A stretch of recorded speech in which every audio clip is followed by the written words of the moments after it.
virtual meeting in accordance with Ohio's open meeting laws as amended by House Bill 404.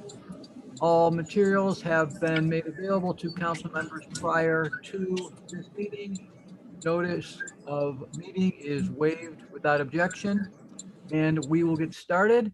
And today the main event is, one sec here. Well, let me do this first. Today, we're going to continue our discussion of ordinance number 70-2021, Councilmember Kelly, by departmental request, an emergency ordinance to make appropriations and provide current expenses for the daily operation of all municipal departments of the city of Cleveland for the fiscal year from January 1, 2021 until December 31, 2021. At this point, I'm going to ask Chairman Blaine Griffin to chair this portion of the budget hearings. I will just remind people that of the departments, this is something that is near and dear to all of our hearts. This matters to every single council person and every single citizen of the city of Cleveland. No person has more stake in this than any other council person or any other citizen. And I'll remind people that the council rules that we all voted on, the chair is the presiding officer. Blaine Griffin is the presiding officer for this section of the budget. With that, Chairman Blaine Griffin, it's all yours. Thank you so much, Mr. President. And once again, thank you so much for putting the rules together. We're going to follow council rules as well as Robert's Rules of Order. Today, we'll be hearing public safety. First up is administration. And Ms. Tilley, can you give us the page number and read the administration? Page 253, Public Safety Administration, Director Carrie Howard. Page 255, Salaries and Wages, 2020 unaudited, $2,901,852. 2021 budgeted, $3,040,822. All right, thank you. Do we have Director Howard or is Chief Dumas entry for us? Who are we doing? Who are we dealing with? Hi, good morning. I'm here and Director Howard will be here shortly. I know that he went to the Justice Center, I believe, to be with in Chief's office. So I can, we can start, or we can wait. If you can start, go ahead, Director, because this is council administration. Okay. So as this body knows, good morning. This is the Administrative Office of Public Safety, which are all of the positions that are under in the director's office. There aren't any big swings in this operating budget. They have one open position, and that's for an executive commissioner of public safety, which was Eckert's old position. In terms of what they've been allocated in 2021, again, it was based on their 2020 allocation, and then of course impacted by what we believe to be COVID-related situations. So there aren't any big swings. Let's see. They pay property rental at the Justice Center, which is on page 256. They have a medical director contract under 6380 and a recruitment contract. And then there are regular maintenance contracts and hardware contracts that are under the public safety, under the public administration division. All right. Is Director Howard with us yet? I see him over there in Chief Williams' office. Can you all hear me? Yes, we can hear you. Fantastic. Greeting council, greeting chair, members of council, and citizens of Cleveland. As you know, I became safety director on June 19th, 2020, and faced a myriad of unprecedented challenges. Under the leadership of Mayor Jackson, working in collaboration with Police Chief Calvin Williams, Fire Chief Angelo Cabillo, EMS Commissioner Nicole Carlton, former Animal Care and Control Manager Colleen Sedelke, and the entire public safety team, to include the Administrator Roger Smith, who oversees the Office of Professional Standards. We have worked diligently to fulfill its services, obligations to the citizens of this great city. All right. Anything else to add, Director, to the budget? Just briefly. Just briefly. Public Safety Administration is responsible for serving the men and women in uniform who serve our city, making sure that their pay, their wages and benefits are correct. We partner with Civil Service and Human Resources to make sure that the onboarding of new members are also compensated. This budget that we have in front of us today facilitates the mission of Public Safety Administration. And with me at the table is my public safety team. Michael Gelman is here with me, and the other team members are with us virtually. All right, before I turn it over to a couple of my colleagues, it looks like salary and wages are about the same with a slight increase. But the one thing that stood out is training and professional dues. It looks like it's approximately a 900% increase, about $16,000 increase. Can you let us know why that is such a large increase for travel, tuition, registration fees, and the like? So, Mr. Chair, to the council, last year, we were unable to expend any travel dollars in the operating budgets because of COVID. And so what we tried to do this year is to contemplate that we'd be out of this COVID emergency and that they could then again start to go where it's necessary to get their appropriate training when they do have to travel. And so we tried to restore those lines in all of the operating budgets, and they're still, as you can see here, it's a small dollar amount, but we tried to restore it because of course they've missed that opportunity during the year that we were on quarantine. And so we restored it so that they could address some of their travel or training needs or professional needs in fiscal 2021. Thank you, Chief. And for all of my colleagues, that's probably across the board because I'm looking at the Division of Police, fire, and the rest of them. So that'll probably apply to all of those. Is that correct, Chief? That is correct. Throughout the operating budget, we tried to get them back to some, standard of being able to do their training. Okay. All right. Contractual services looks like it's had a slight increase as well. Why is contractual services and also maintenance looks like it has an increase as well? Why are those looking like they have an increase? One is contractual services is approximately additional 28%, and maintenance is approximately 59% increase. Right. So included in contractual services is their property rental for the Family Justice Center lease, which is that Justice Center operation that actually started by the courts under Judge Adrian. And that lease, the payment for that lease in fiscal 2020 was $189,600. This year, it'll be $215,000. So that's part of that increase. And the other part of the increase is their Metro Health Medical Director contract, and they also have a recruitment contract. So for both of those, the expenditure in 2020, again, was $16,445, and their requested and needed resources to meet those two obligations is $65,000 in this fiscal year. And Chief, who sets those rates? I mean, who negotiates that? Is that Mr. DeRosa, Commissioner DeRosa, or who sets those rates with those buildings? It's actually, yes, you are correct. It's actually handled through Commissioner DeRosa, through the Mayor's Office of Capital Projects. They negotiate leases when we need additional office space. Okay. And just out of curiosity, and this is really for you, Chief, somebody negotiates with those buildings. Do they apply our rules? And here's the reason I'm asking that. Let me not be cryptic. I know that building over at 75 Erie View had a different crew that they had with the SEIU and other folks that they had some labor disagreements.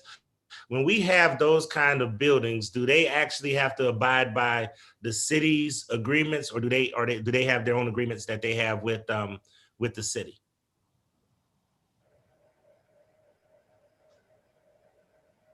I'm sorry, Mr. Chair, did you ask that of the director or us? I was asking that of you, Chief. Oh, Chief okay. Loomis. And what I'm asking is, I know that when SEIU had a contract to clean the buildings and do those things with Erie View and 75 Erie View, where the Justice Center is at. Right. And, you know, I know that the city of Cleveland has different labor unions and other folks that we have to work with. My question is, when they enter into an agreement with the city of Cleveland, who negotiates that? And do we make sure that they abide by some of the city of Cleveland labor relations laws or whatever we have? Okay, Mr. Chair, to the councilman, again, it's negotiated by the Mayor's Office of Capital Projects. There is no union negotiating component of our leases because quite naturally the workforces in those buildings negotiate their union agreements with the owners of those properties, just like our labor agreements are negotiated with the city of Cleveland. So we're not added as a party to any of their union negotiations, just as if someone wanted to do business with the city, we would not add them as a part of our union negotiations because the agreements are between the employer and the union. All right, thank you so much, Chief. I have always deferred, just to let everybody know, my due process is that I always defer to the vice chair for first remarks, and the vice chair of this Public Safety Committee is Mike Polensek, and then I have Councilman Brian Casey. Councilman Polensek, you have the floor as vice chair. Thank you, Mr. Chairman. That will be in every division. So that'll be police, fire. So Mike Polensek has second chair, and then I'll go into the proceeding to the thing. So Mike Polensek, you have the floor. Thank you, Mr. Chairman. I'm going to be, and my honorable colleagues, I'm going to be very brief to the director and to the chief. On page 255, under separation payments, do you expect more people to be leaving this year than you have in previous years? To the director. Okay, so I believe that we will have some attrition. There's an echo. Okay. Well, we will have attrition. I don't have any reason to believe that it will be greater this year than it has been in previous years, but there's always attrition to be accounted for generally. Okay, because it's about $70,000 up from what it was in 2018. So I was just wondering if that's something that we should take notice of. So I'm going to be looking at separation payments, obviously, as we go through these departments and divisions. So again, I just wanted to alert my colleagues to separation payments. Secondly, Mr. Chairman, to the director, as it pertains to the safety and security cameras, there was a brief discussion yesterday with the mayor about that. It's been a great concern to the council collectively. As you're aware, we were all asked to submit lists to the administration, which I believe the majority of us did. And then lo and behold, the majority of those locations that we submitted for safety and security cameras were not on the list, never wound up getting a camera. The commanders submitted a list, district commanders, field commanders, and then council members interacting with the commanders as well. So at this point, as we go forward, who specifically is going to be making the calls, Mr. Chairman, to the director on the placement of the cameras? Director. So with place to Councilman through the chair, placement of the cameras is going to be made based off of analyzing the crime that occurs in the area, calls for service.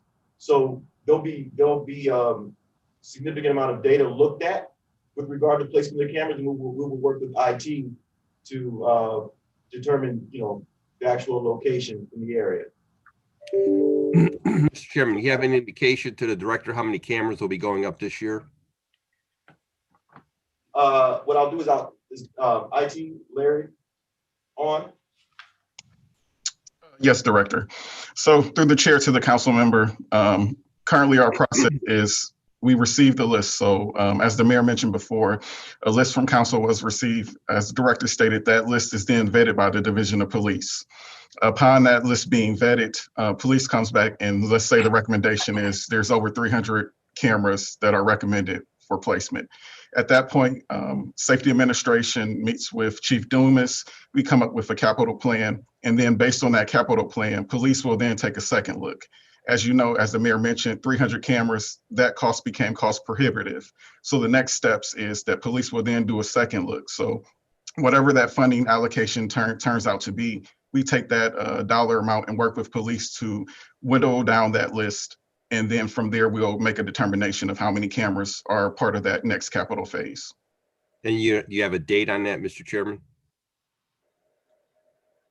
Mr. Jones? Chair, to the councilman, no, we don't have a date on it. It'll be part of the ongoing, as he said, vetting. And then also as we get into the capital portion, we'll figure out what we can float debt for. Because as I shared with you before, some of the lists that came from council members put 2 and 3 cameras on each corner.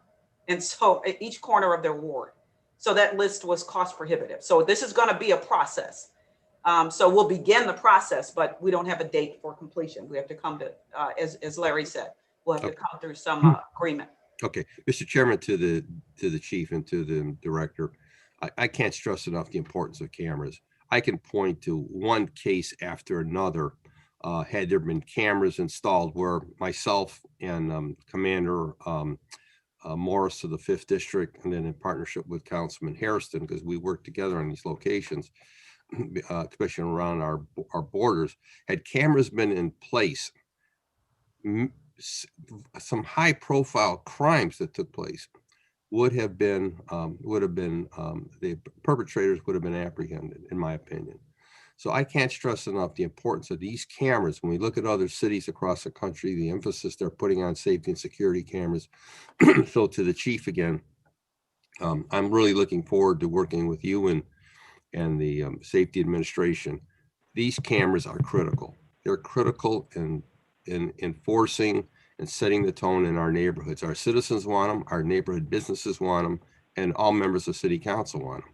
So let's figure out how we can work together to achieve our goal of pinpointing those problem areas of our community or those commercial districts to make them safer. So I'm going to leave it at that. And Mr. Chairman, this has got to be a priority for us. Thank you very much. Thank you so much. And we'll stay on top of that, Councilman. I have Councilman Brian Casey and then Councilman Anthony Harrison. Thank you, Mr. Chairman. Mr. Chairman, to either the Director or Chief Dumas, under utilities, electricity and other, what buildings do we own or do we rent that we're paying electricity to somebody else aside from CPP?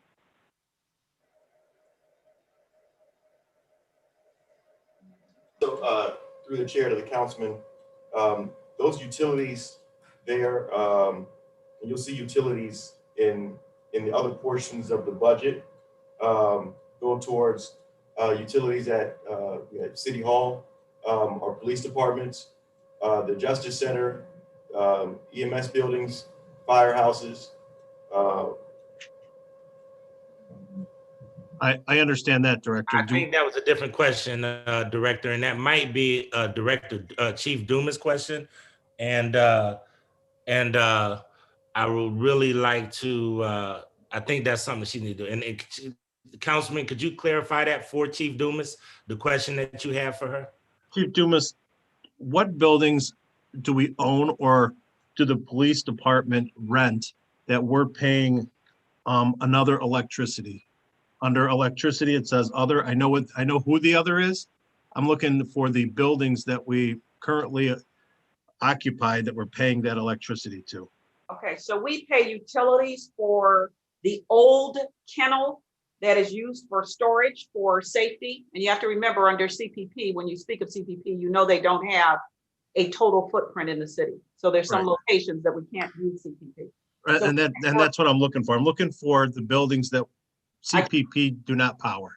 Okay, so in this budget, this is the old kennel that we use for storage for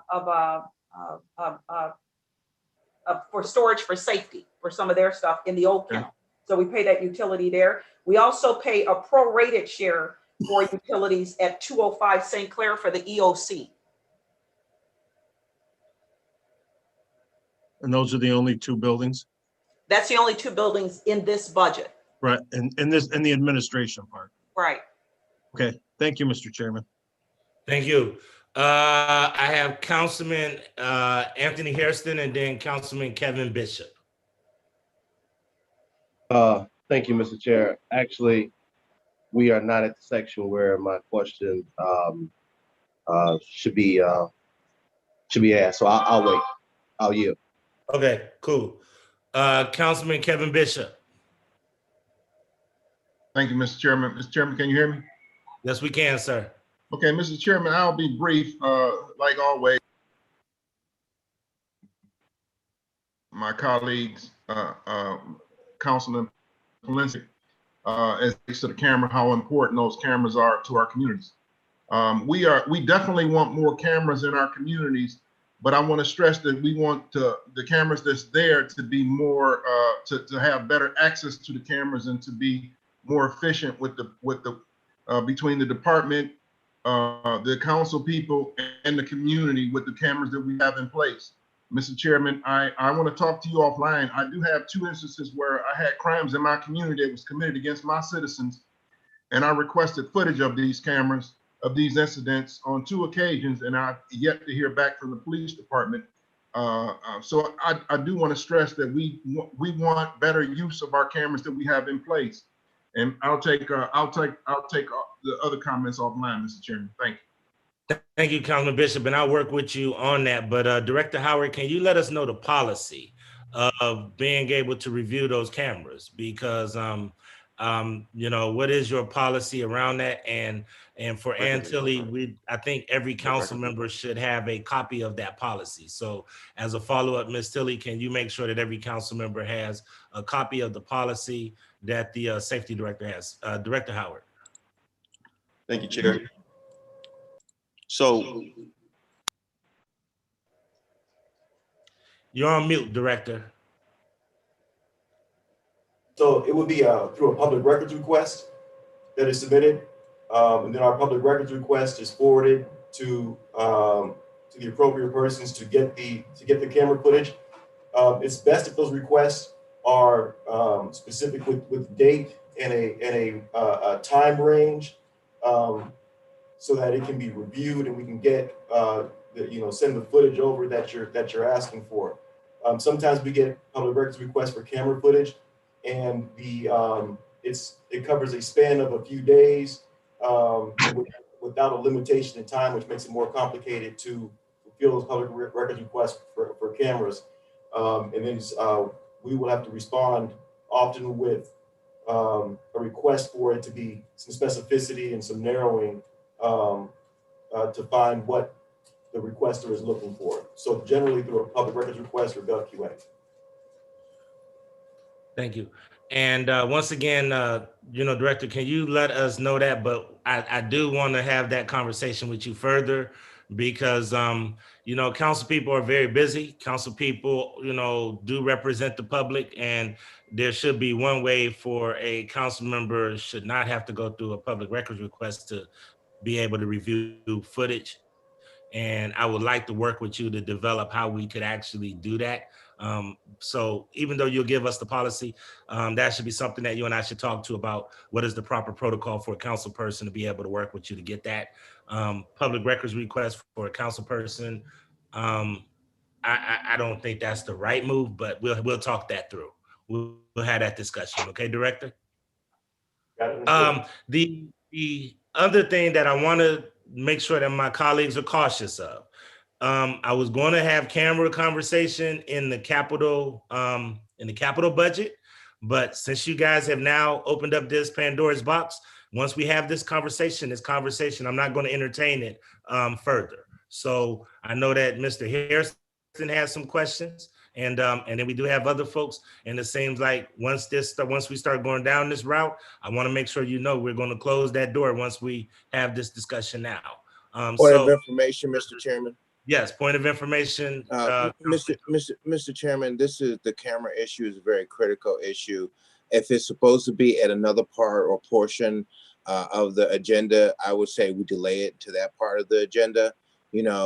There's a number. First of all, I want to thank you for working with the director to get a little bit more heightened understanding of how we as elected officials, elected by our people, will be able to have access to that. So I think that's important. That's a super important discussion to have to decide as it relates to having access. But if you're saying right now that this is not a part of this part of the agenda, then I will hold my questions until it is a part of that part of the portion of the budget to talk about that. All right, if we could, let's do that then, Councilman, because I want to make sure we stick with administration, okay? Mr. Chair, could I have one more point of clarification? Sure, go ahead. I just, if that conversation is to occur later under the capital budget, will Director Howard be present for that? Because I think a lot of the questions are also about the strategy behind implementation and not just necessarily the budgetary process of it. So I would hope that the director would be present so that we could help inform the strategy. Director Howard, let me ask you that question. I know we're on administration, and I know that cameras are very important to the team. What would you prefer your team to deal with it now or deal with it later in the agenda? I mean, with questions regarding strategy, it may be best to approach those questions with Chief Williams and his team at the table, because DC Patel, who oversees the Real-Time Crime Center, is the correct person to pose the strategy question to. Okay, so thank you so much, Director Howard, and that's what I wanted to get clarity on. That's when we want to have that discussion. So to your point, Councilman Slife, we're going to have that further discussion in the police side, okay? All right. Other questions for administration, and I want to make sure that I see any other hands. I think Councilman Jones had a question, Councilman Joseph Jones, on administration. Remember, this is administration only right now, Councilman. Councilman, you are muted. This is the administration side of Safety Director. Yes, this is his main office.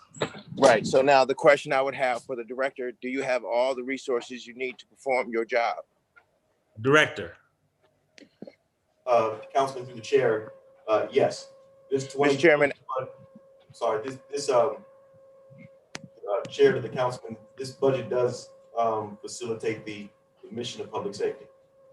Mr. Chairman, I have no further questions. All right, thank you, Councilman Jones. Hearing or seeing no more hands, I'll move to the next portion of the agenda, which is animal care. Ms. Tilley, can you read the statement, please? Page 283, Division of Animal Care and Control. Colleen Sidlecki, Manager of Animal Control Services. On page 283, Salaries and Wages 2020 unaudited, $1,493,779. 2021 budgeted, $1,712,687.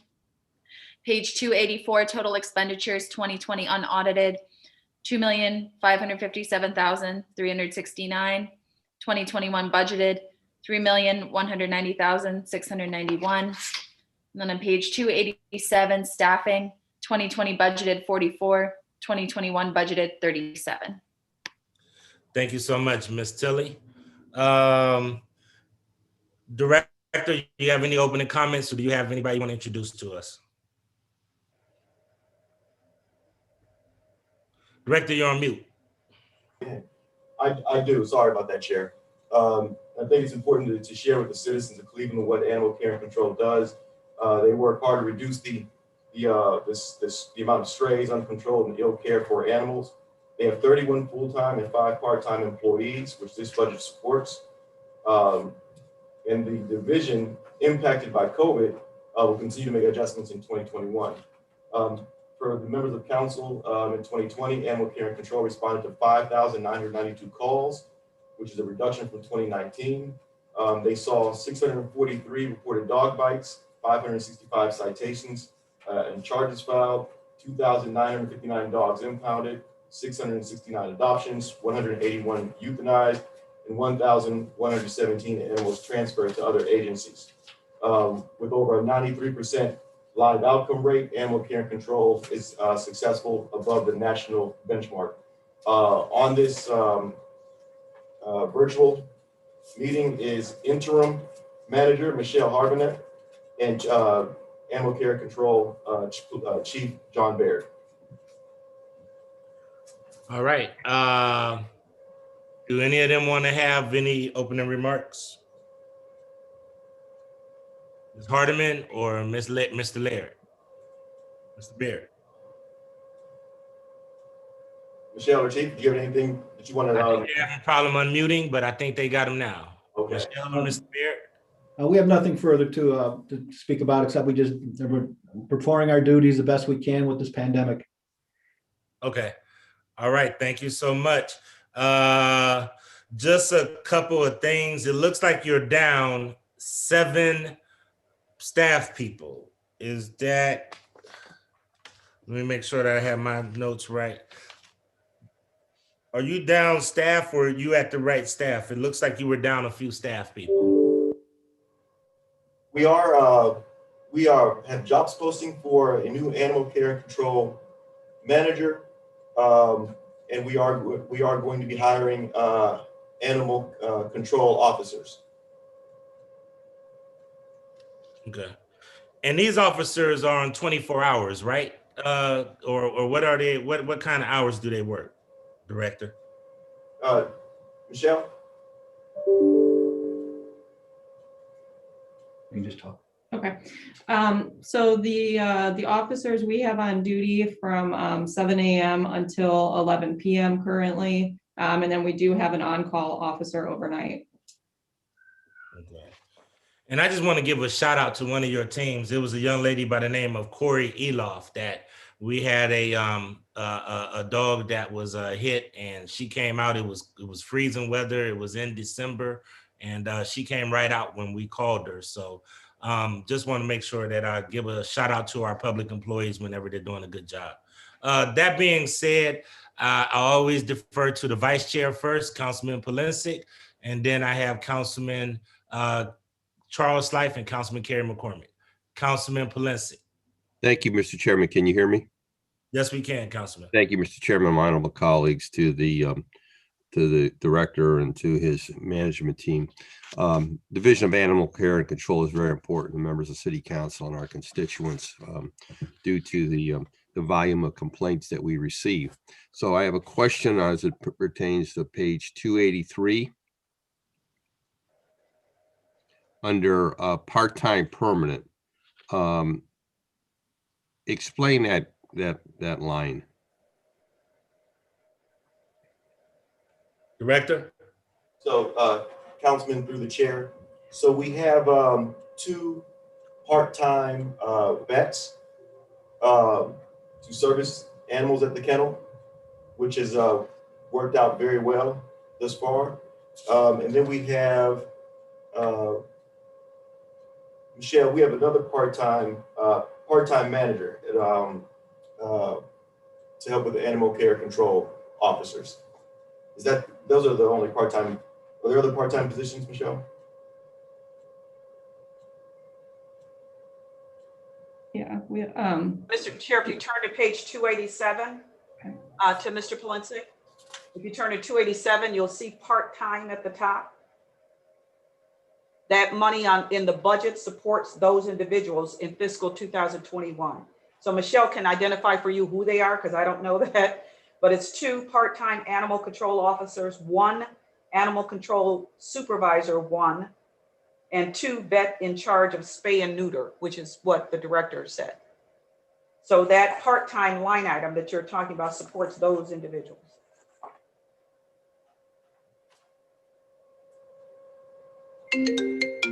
Councilman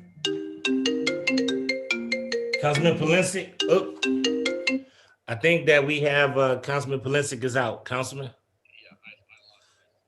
Polensek lost his signal. I apologize. I got you. Yeah.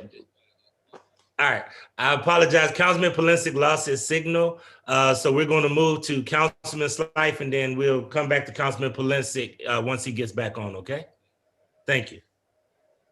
Go ahead, Councilman Slife. Thank you, Mr. Chair.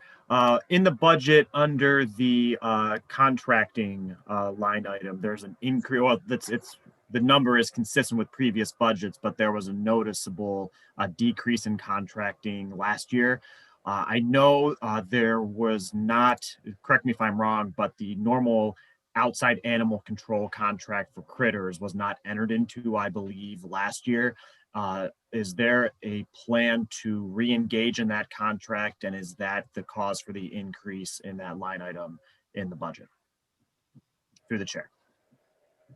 So, Mr. Chair, to the councilman, because of COVID and the inability for people to do the spatial distancing and all of the precautions that were taking place, where our employees were concerned, our contractors were concerned with the isolation, and also a lot of the contracts were not able to be actually implemented throughout the budget in fiscal 2021. And 2020, we're slowly moving to that, hopefully, opening back up in 2021. So what we tried to do, of course, all of that stopped throughout the operating budget. And you remember we had to make adjustments in waste. We had to buy protective equipment. There were contracts that couldn't go in. So we looked at 2020 at the beginning of the year and what their intent was pre-COVID, which was about February. And then we tried to restore funding for those activities in fiscal 2021 in the hopes that the COVID restrictions will be lifted and we'll be able to utilize those contracts that require that you have contact. Thank you, Chief Dumas. And just for further clarification, because it sounds like the money is in place for that to occur, at what point is it determined that that restriction has been lifted? Obviously, there's a difference between restrictions imposed by departments of health and just policies that are precautionary. Well, Mr. Chair, to the councilman, of course, we follow the guidance from the state of Ohio. And so we haven't implemented like local further restrictions. We follow the restrictions that come out of the state of Ohio. So as they lift those restrictions, we're hoping to see that, it is allowed to have these activities. That amount for $325,000 under professional services covers their $115,000 for APL, and Michelle will have to tell you what those are. APL, $130,000 for West Park Animal Hospital, and then $80K for wildlife removal. And Michelle can talk about those. I guess then through the chair to Michelle, are you able to speculate? I'm most interested in that last contract, that I think $80,000 contract. There was a big problem with residents last year who are having problems with critters. I kind of have a coyote and roadrunner relationship with the local skunk. And, I think that there's always been a problem that the contract isn't entered into soon enough. And as the weather starts to warm up late winter, early spring, we run into these issues and there's no contract in place yet. But then even when there is a contract in place, last year when there was no contract in place, people were kind of left to their own devices and scrambling. So I'm trying to understand if that issue is going to be resolved this year. And I understand that might be a degree of speculation still at this point, but I'm trying to get some insight. It's chair to the councilman. It would be dangerous to speculate because we don't know where we will be with COVID, and we don't know how impactful these different strains of the virus will be. So it's difficult to speculate with that. We have to balance service to the citizens of Cleveland, also, keeping the virus in mind. If the opportunity presents itself and we are in a place to engage and enter those contracts, then we will open that option back up. But it's difficult to speculate where we will be. And I'm not trying to run around your question. It's just not knowing, what the future is going to hold. I don't want to say something and then have to backpedal and correct that in the future. So we will be mindful of the needs of the citizens, but we have to balance it with the pandemic. Thank you, Director. And Mr. Chair, I'll leave it there. I'll just close by saying that if the governor has now allowed bars to be open later, I don't see why someone can't put out a skunk trap. So to me, I understand why we're being cautious, but as it comes to COVID exposure events, this type of contract doesn't seem to be a super spreader issue. So I'll leave it there. Thank you, Mr. Chair. Thank you so much, Mr. Slife, Councilman Slife. Next, we have Councilman McCormick.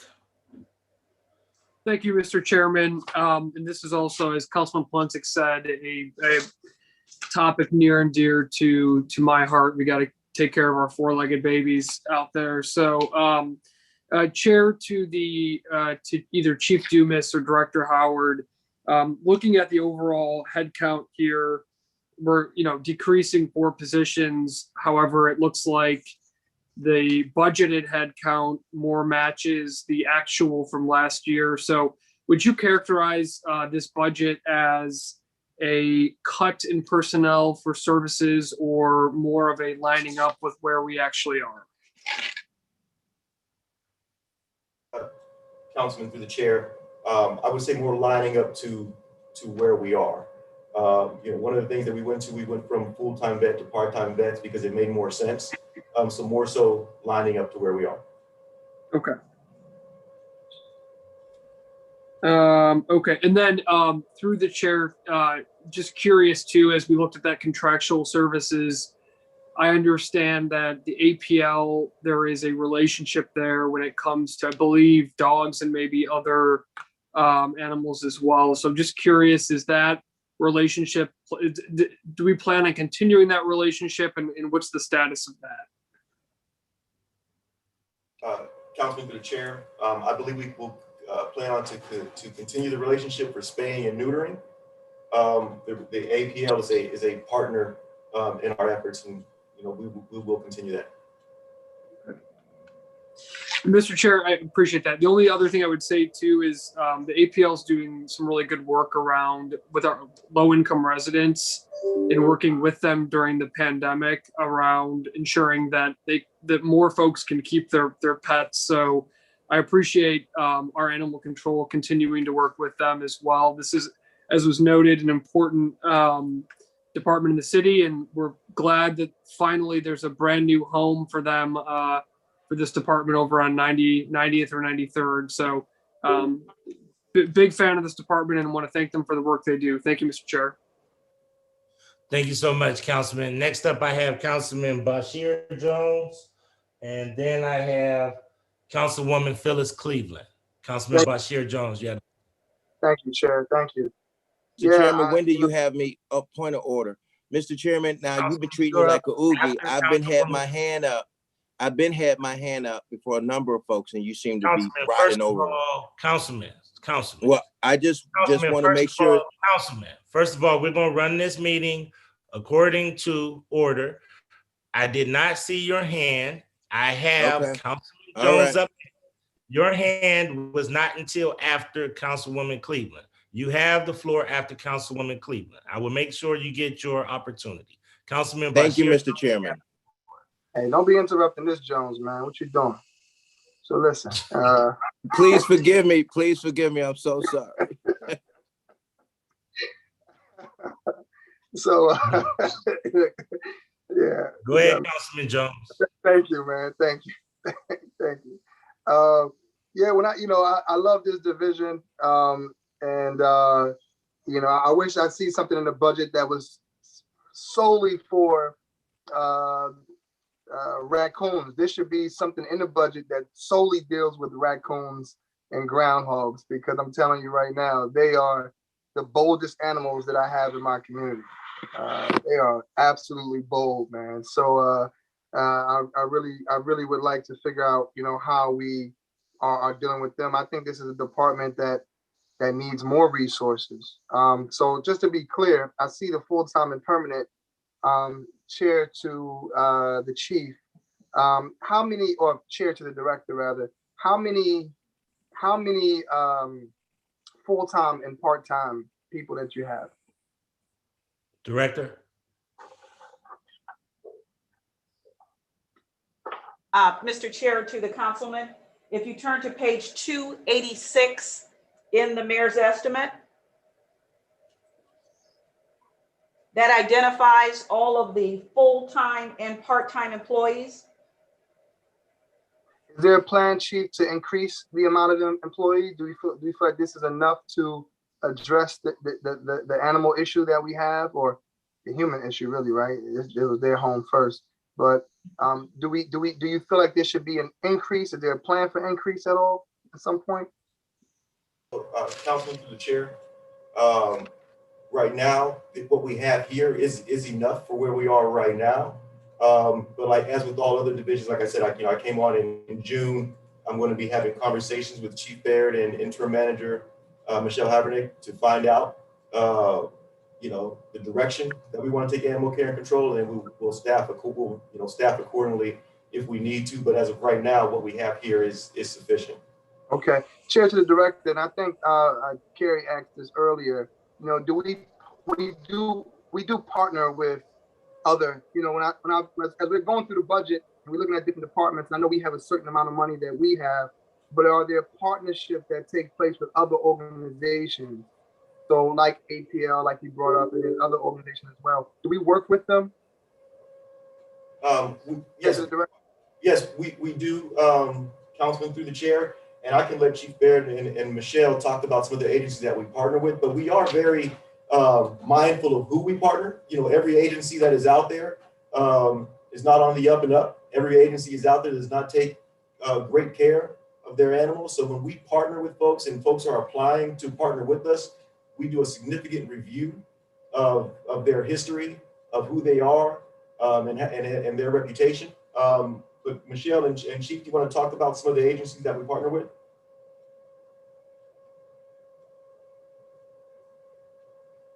You're on mute, Chief. There we go.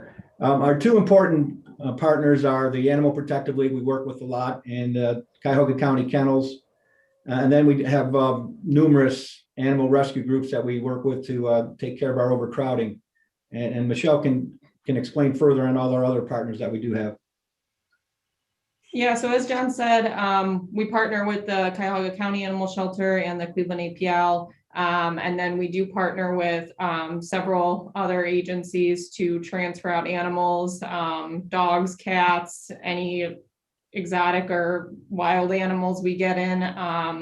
Like we got a snapping turtle we worked with the Nature Center on to place. So yeah, we have a lot of partners to transfer out animals. So thank you so much, Chair Director. So when you catch animals, what do you do? Like, do you just like take them out to Westlake? Like, what happens? Chief, Michelle? Oh, there we go.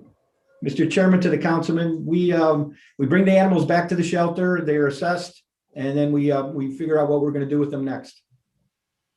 Which is what? Well, we can. That was a good answer, I guess. But what are the options that you have? I mean, what are these animals being slaughtered? I mean, what happens to them? Well, Mr. Chairman, to the councilman, we 93%, 93, almost 94% of the animals that we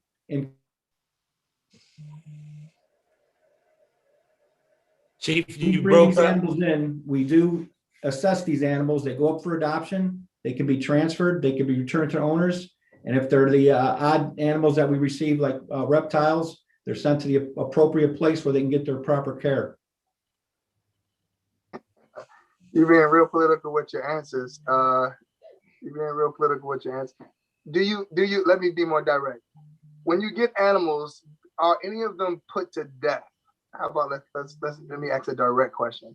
Whether it's reptiles, lion cubs, when you get these animals, are they put to death?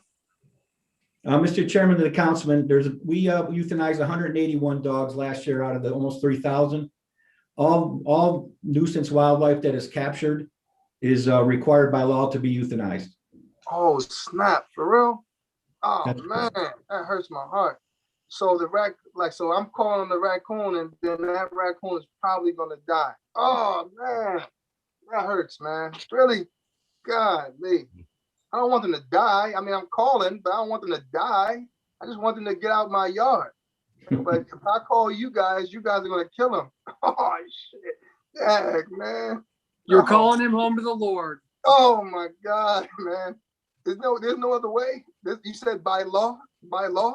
Yes, Councilman, Mr. Chairman, to the councilman, that's required by Ohio law, because there's no place to put them. If we have an overpopulation, so does anywhere else that we would put them. Oh man, that touched my heart. All right. Well, if I like to talk to you guys more, well, not necessarily more about that, but I like to have some dialogue with you. If you all can, I just want to set up a meeting with this department. If you could just shoot an email to me. God, Lee, I'm sad now, man. If you can send an email to me, I'd like to talk to you all more about this division, because I think that we have to be, take care of our animals. And when I say take care, I don't mean like that. But anyway, thank you, Sheriff. Thank you. My goodness gracious. Wow. Thank you so much, Councilman. I have Councilwoman Phyllis Cleveland. Did you take your hand down, or are you still good? So I have Councilwoman Cleveland, and then I have Councilman Joe, the illustrious Joe Jones. Thank you, Mr. Chairman. I just got a text from one of my neighbors that says she don't care what happened to the raccoons. She don't care what you do with them. That's again, terrible, Chairman. That's terrible. I like dogs and cats, but I don't go much further than that. Through the chair to the Mr. Laird and Michelle, is it? I'm sorry. Or director. I want to follow up on that line of questioning that Councilman Jones and Councilman Slife were pursuing with respect to the nuisance animals. Again, to me, I felt for a long time, this is a very serious issue. And of course, it doesn't rise to the level of crime and some other things, but nevertheless, our failure to deal with the our feral constituents is causing a great problem in our neighborhoods. And through the chair, I understand COVID, and I know COVID is going to be our response to a lot of things that we didn't get done or couldn't get done last year and may not be able to do as well this year. But through the chair, I will echo Councilman Slife. If bars can stay open and the grocery stores and other things are open, I think we need to be a little more creative or innovative about what we can do with dealing with the animal population. They had a whole year where they went unchecked and were able to populate even without being trapped or dealt with in any other systematic way. So through the chair, well, my first question is that I know the state of Ohio Division of Wildlife, every fall they do a seminar on how cities can deal with wildlife populations. Does anyone from the city, from public safety or any other department attend those seminars or interact with the Division of Wildlife with respect to how to deal with nuisance animals? Councilwoman, through the chair, I'll defer to Michelle and Chief Baird with that. But I do want to touch on is that bars were open, I think, before libraries. So we are being cautious. Some overly, some would say overly cautious. Some say we're under cautious. Some would say we're just right. But we are sensitive and completely understand the need to address these, as you say, the feral animals, the raccoons, groundhogs, and folks and other animals that are out there giving folks a headache. And so we will be looking at how we will proceed with trapping in 2021. But I will let Chief Baird and Michelle talk about their interaction with the Ohio Division of Wildlife. Okay, Director, before they go on, but it's not just giving us a headache. They're doing significant property damage to people's homes. I've seen people who've had more than 20 groundhog holes dug in their yard. And, my understanding is that groundhogs are actually quite intelligent animals, and they have a network of tunnels that can go, up to 5 miles from where you see a hole. So it's not just a headache. They carry diseases. They can transmit to, our neighbors' pets, and possibly transmit to people. We're already dealing with a pandemic that may have come from an animal. So it's not just a headache. There's significant property damage and a significant health risk. Hey, Thank you, Director. Councilman, I did not mean to understate it. A few weeks ago, I had 5 raccoons in my garbage can, and I had them,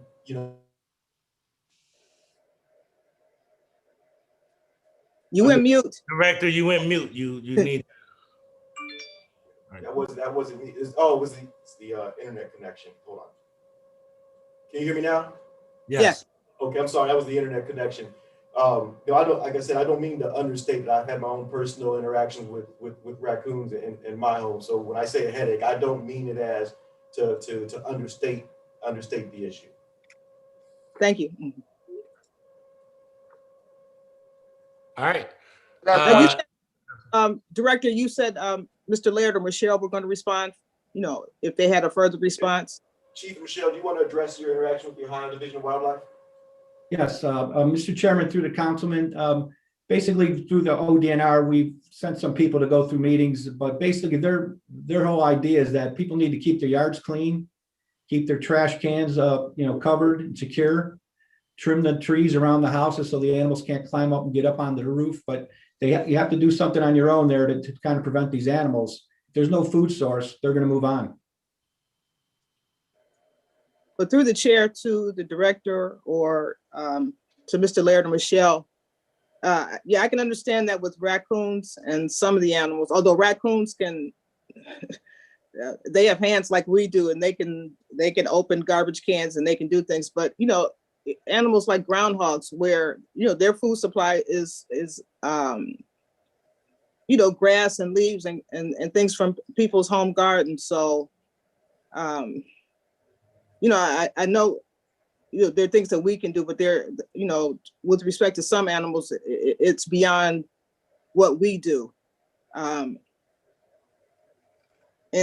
my thinking is, are we looking more to, just like with deer populations, some of the suburbs look at, culling or thinning out the populations by contraceptive or whatever means. I'm not advocating, violence to animals, but at the same time, we're just going to have to do more to deal with the situation, because again, they're just going unchecked and damaging property and posing a significant health threat to our communities.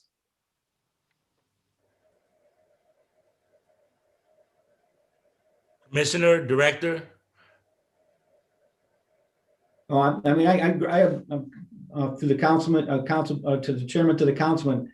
It's a problem that's not going to stop. It's just like the same problem that we've dealt with stray cats. You remove an animal from its area and another one's going to take its place. So we can keep trapping, but we're never going to reduce the population. And, I do think some of the vacant houses are part of the issue, that these animals have a place to reproduce. But we can lend out the traps and we can pick them up, but everybody needs to work together here to reduce this problem. Thank you. Well, I don't know. I think there's probably other ways, and maybe we can look to other cities, not just suburbs, but other cities, to see how they're dealing with the situation. And finally, with respect to the contract for professional services for the companies that provide traps and pick up traps, I'm hopeful and advocating that, particularly when the time comes and when we're able to deal with the situation more aggressively, if we can look to doing more. One of the other complaints that we received quite a bit before last year was that people had to wait sometimes 2-3 months to get a trap, or they're being told, go out and get your own trap. And a lot of people just can't do that. Particularly, a lot of seniors or disabled individuals, they can't go out, or they can't, set up the traps themselves. So I'm just hoping that we can look at ways that we can be a little more helpful to residents in our community with respect to the growing population. Thank you. Thank you, Councilwoman. I'm not a big fan of those groundhogs either. They wreak havoc on a lot of people, more so than people realize. So Yes. totally understand that. But I do want to make sure everybody understands this. And just Commissioner on that point, it is illegal, if I'm not mistaken, for a resident to actually euthanize or kill one of these groundhogs or possums. Is that correct? Commissioner Director. Yes. Mr. Chairman, you must have a license to euthanize an animal, and to poison an animal is also considered animal cruelty. So we need to leave that into the professionals' hands.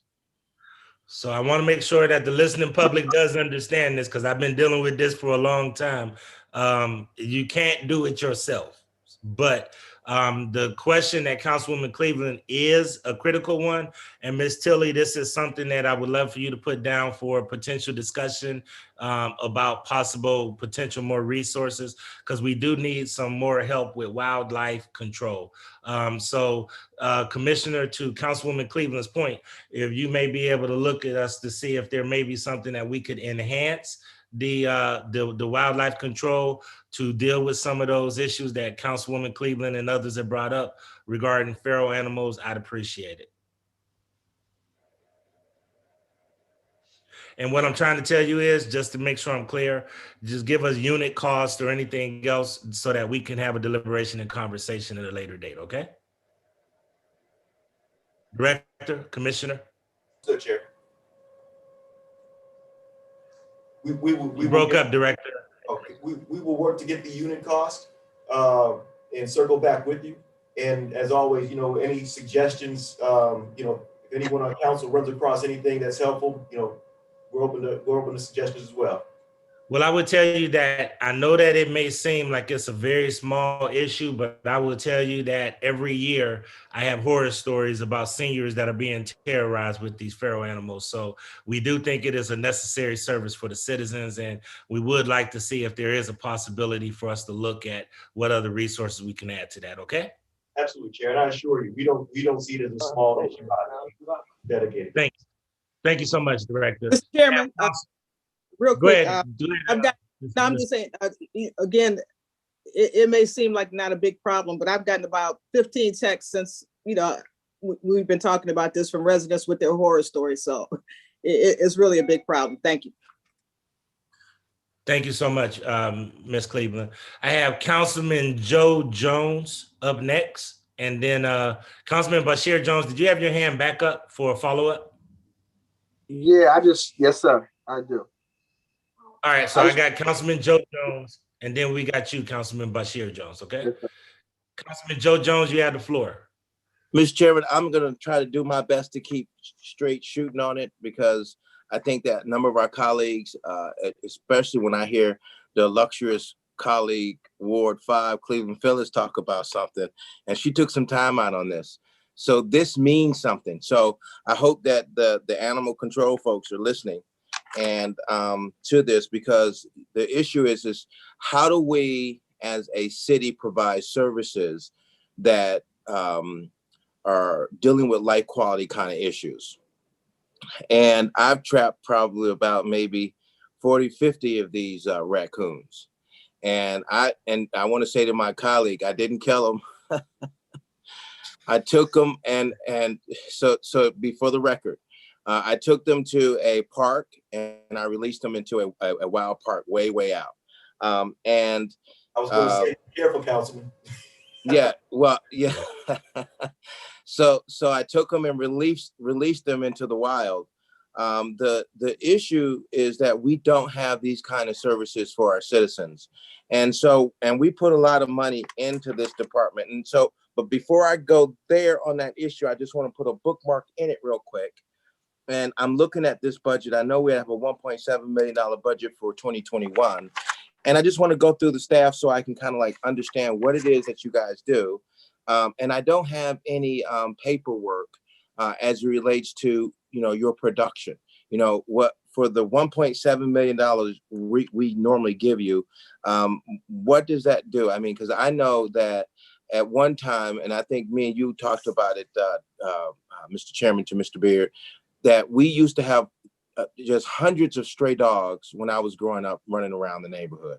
I hardly ever see a stray dog now running around loosely, or packs of dogs in the city of Cleveland. So can you take a second briefly and just tell us what your production numbers are? And if you don't have them in front of you, if you could tell us exactly, you know, in that that paper, you know, what when we pay $1.7 million, what are we actually paying for?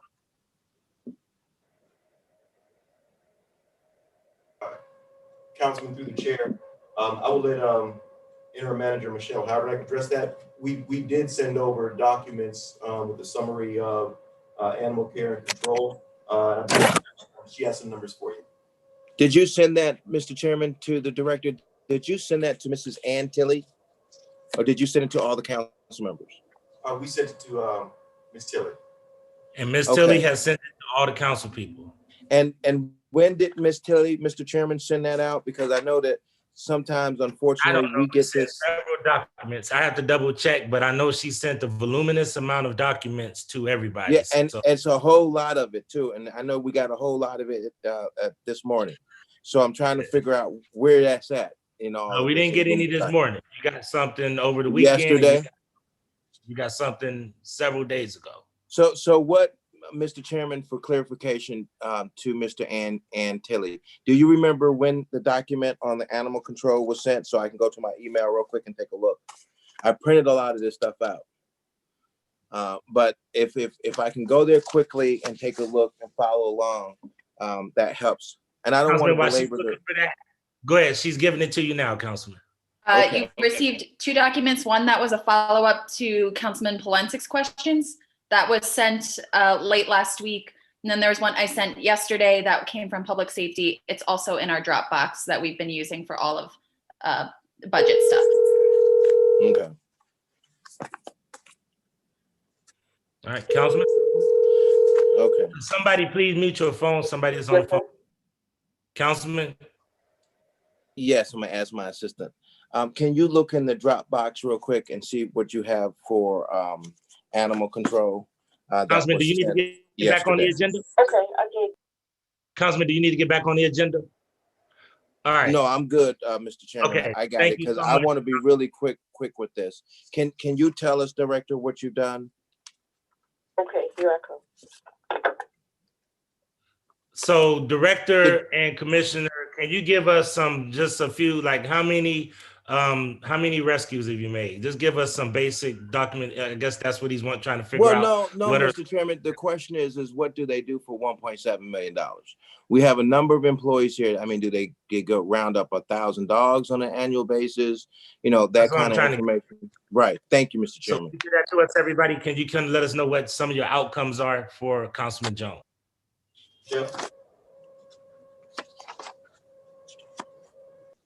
Yeah, through the chair to the councilman, in 2020, we impounded 2,959 dogs. We have held pretty steady for the past couple of years on impounds. 2020 was a little bit less or fewer dogs due to COVID, but we responded to the same complaints that we always do. Our adoption numbers have gone up over the years, and every dog we adopt out is spayed or neutered. There are also more resources in the city for spay and neuter. Like the councilman was talking about, our partnership with the APL, they offer those low-cost services as well as neighborhood pets. So we're able to refer residents to those, and I'm sure that helps as well. John, do you want to talk about the? Yeah, Mr. Chairman, to the councilman, we investigate dog bites. We prosecute violations of city ordinance. We have a staff that cleans the kennels, keeps the animals clean, keeps them well fed, keeps them exercised. We have a number of people that answer phone calls. And again, we have about 14 individuals that are out in the field patrolling the streets for stray dogs and responding to complaints. Okay. I see the paperwork here now. So you have 14 people who are dedicated. So that's like a little bit under half of your staff that's actually in the streets dealing with the issues of dogs?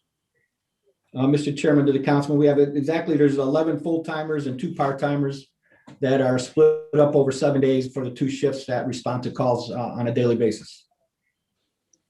And so the other staff, so some of them do what? I mean, I'm trying to understand these numbers because I got 37 folks, of which 11 of them deal with straight on the street dealing with issues. Why so top heavy on the administrative side? Through the chair to the councilman, if you look at our administration support, the junior clerk and the senior clerks, those folks answer the phones and dispatch the calls to our officers. They're also, helping with data entry and that sort of thing. And then we have a number of staff to keep the animals healthy while they're here, check them on intake, make sure that they don't have signs of any sort of contagious illness. And then we do need a number of folks to also take care of the animals while they're here and clean their cages and keep them happy and healthy while they're here before they go home. Right. So, all right. So then I just want to get to it real quick, Mr. Chairman, because I know that you need to move this agenda. I'm like my colleague, Mrs. Phyllis Cleveland stated, the life quality kind of issues are major. And I think Mr.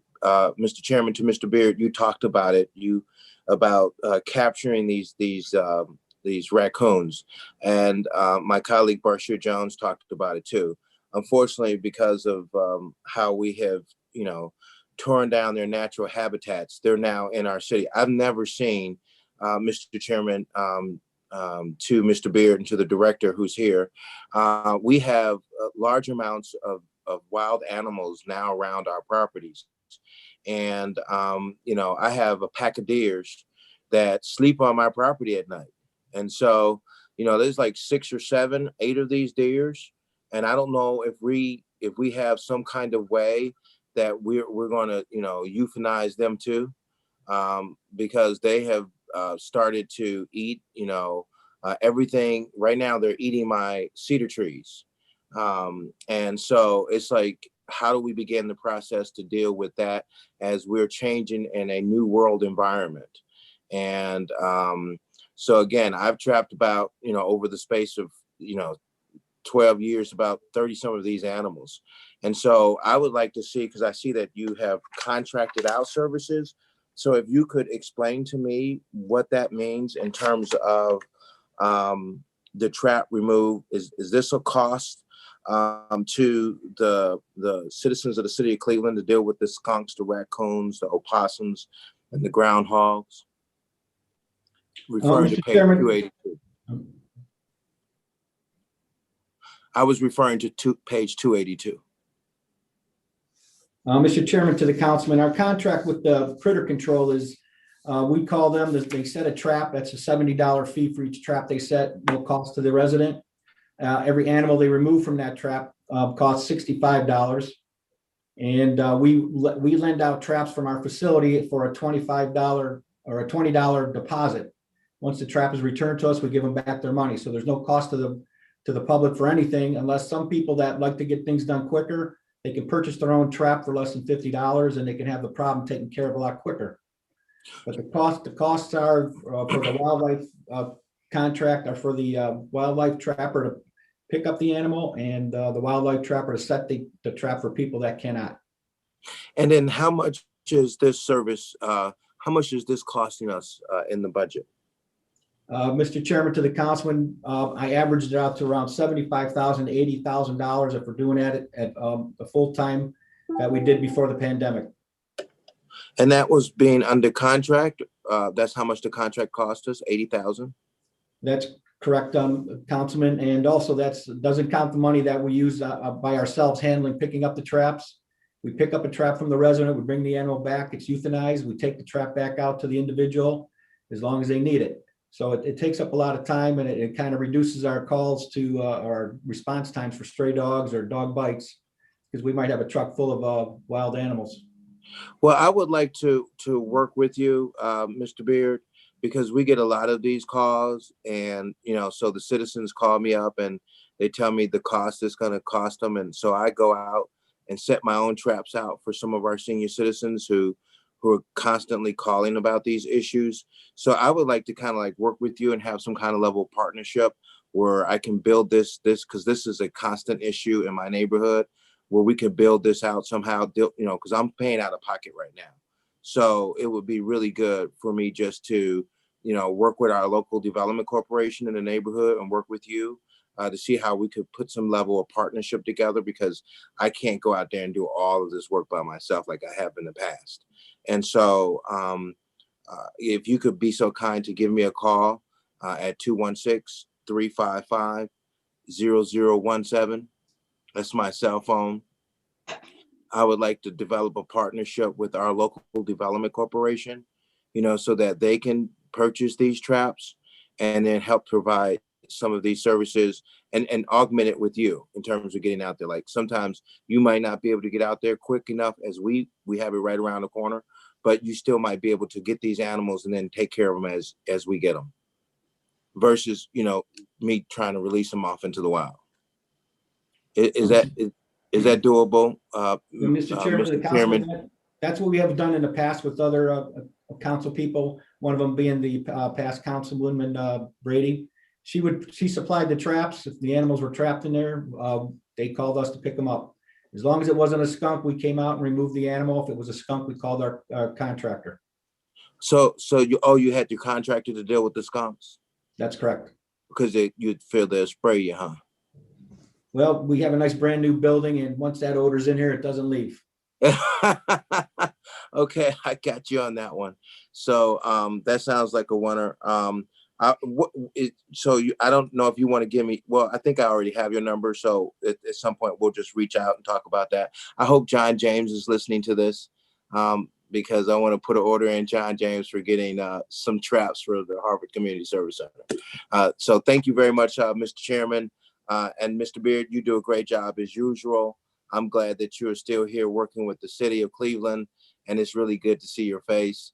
And I really appreciate the hard work that you guys do. Thank you, Mr. Chairman. Thank you, Councilman, and appreciate that. Councilman Bashir Jones, and then Councilwoman Jenny Spencer. Thank you so much. Chair, to the director, where do y'all bury the bodies at? Where are the bodies of the animals buried? So if you euthanize them, then where do you bury them? And Joe, I think I saw you dropping off some of the animals in Ward 7, man. You ain't going out to the wildlife, brother. I seen you right on St. Clair, man. You better, I don't know what you're doing, brother. But you got me mixed up, Mr. Jones. I'm messing with you. But Chairman, where are the bodies buried? And another thing, and especially they were from Ward 5. I know that it's been a lot of animals been murdered. We ain't gonna say who did the murdering, Councilman Cleveland, but I know it's a few people in my neighborhood that don't wait for nobody to come and get these bodies. So take care of these animals. So I just want to know, like, when you euthanize them, is there an animal cemetery? How do you deal with it? What do you do?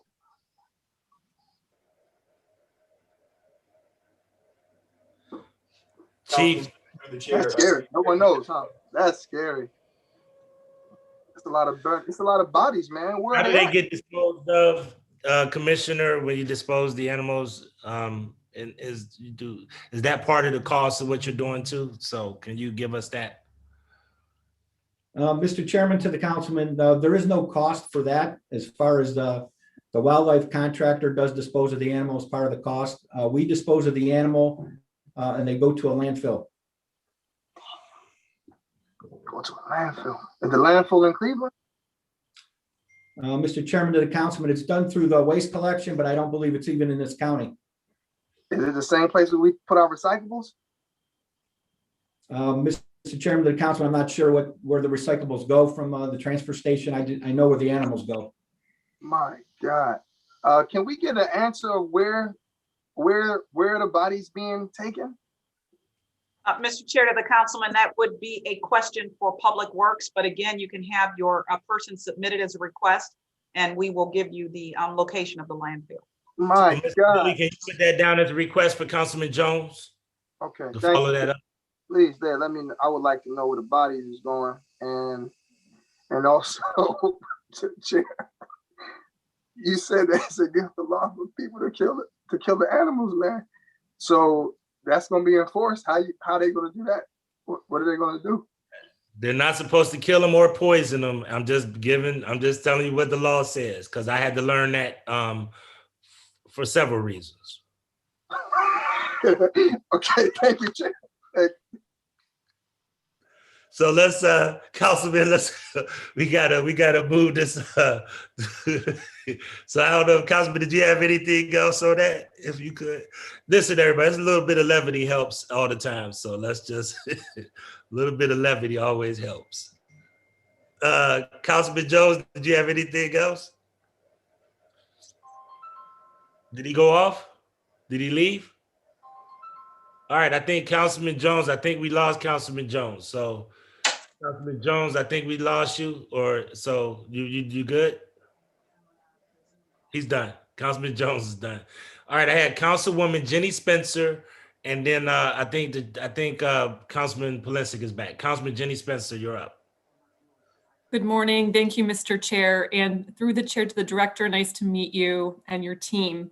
I just wanted to ask follow-up questions regarding the collaborations around animal care. I believe APL has been mentioned several times, as well as neighborhood pets. I wanted to double check neighborhood pets, but I don't believe I heard city dogs mentioned. And it's my understanding that city dogs is sort of an essential partner in almost day-to-day kennel operations. Just wanted to kind of have an understanding of that collaboration as well, and confirm that what I've stated is accurate as well. Councilman, through the chair, I'll defer to Chief Barrett and Manager Havernack.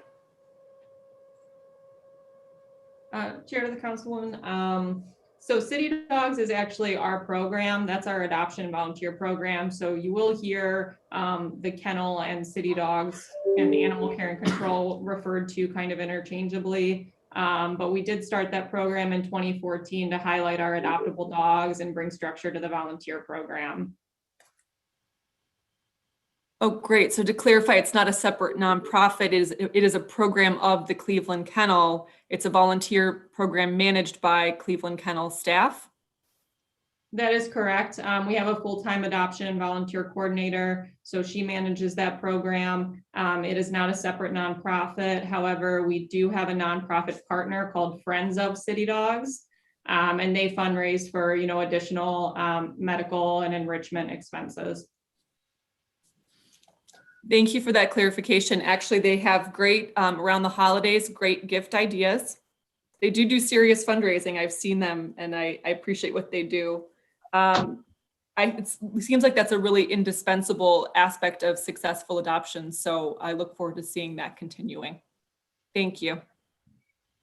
Thank you, Councilwoman. Councilman Polisic, did you want to close us out? Thank you, Mr. Chairman. I apologize for going offline here.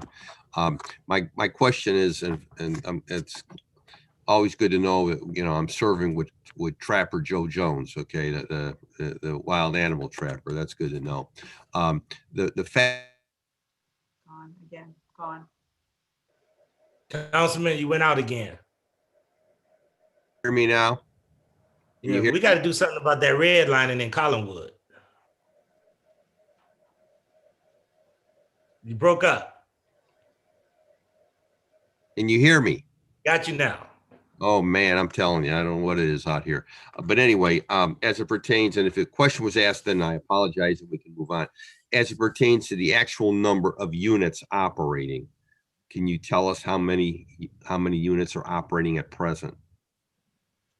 Commissioner?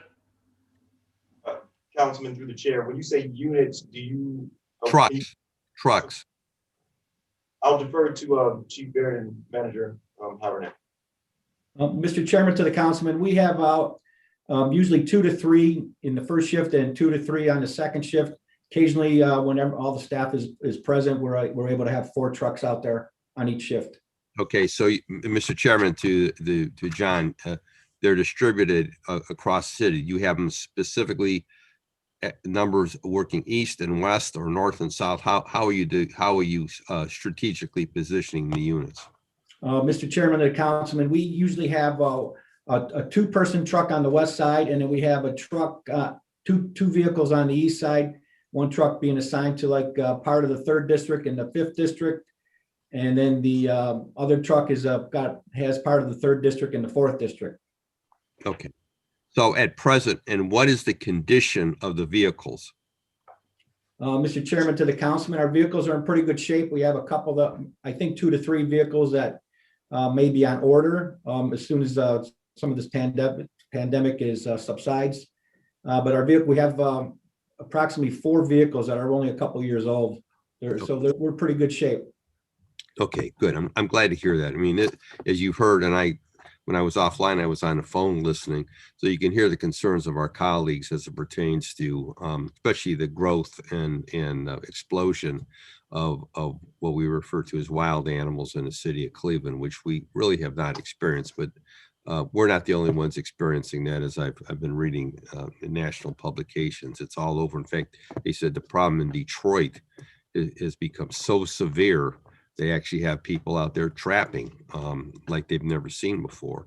So at the end of the day, we want to make sure to the director, we want to make sure that this division has the adequate number of people and vehicles and equipment to do their job, because the problem is out there. It's real, and I don't see it going away anytime soon. Thank you very much, Mr. Chairman. Thank you so much for your comments, Councilman. Seeing no more hands, we'll move on to EMS. And Ms. Tilly, can you read the EMS heading and give us the page? Page 276, Division of Emergency Medical Service, Commissioner Nicole Carlton. Page 278, Salaries and Wages, 2020 unaudited, $22,473,741. 2021 budgeted, $21,454,849. Total expenditures on page 280, 2020 unaudited, $33,202,139. 2021 budgeted, $33,967,871. And on page 281, staffing budgeted 2020, 332, budgeted to 2021, 332. All right, thank you. Commissioner, how are you today? Good morning. Good morning. How are you? Opening statements, Commissioner, before we go into question and answer. Actually, I believe the director had some. Okay. The chairman. Thank you, Director, Chair. Commissioner. Thank you, council members, through chairs, citizens of Cleveland.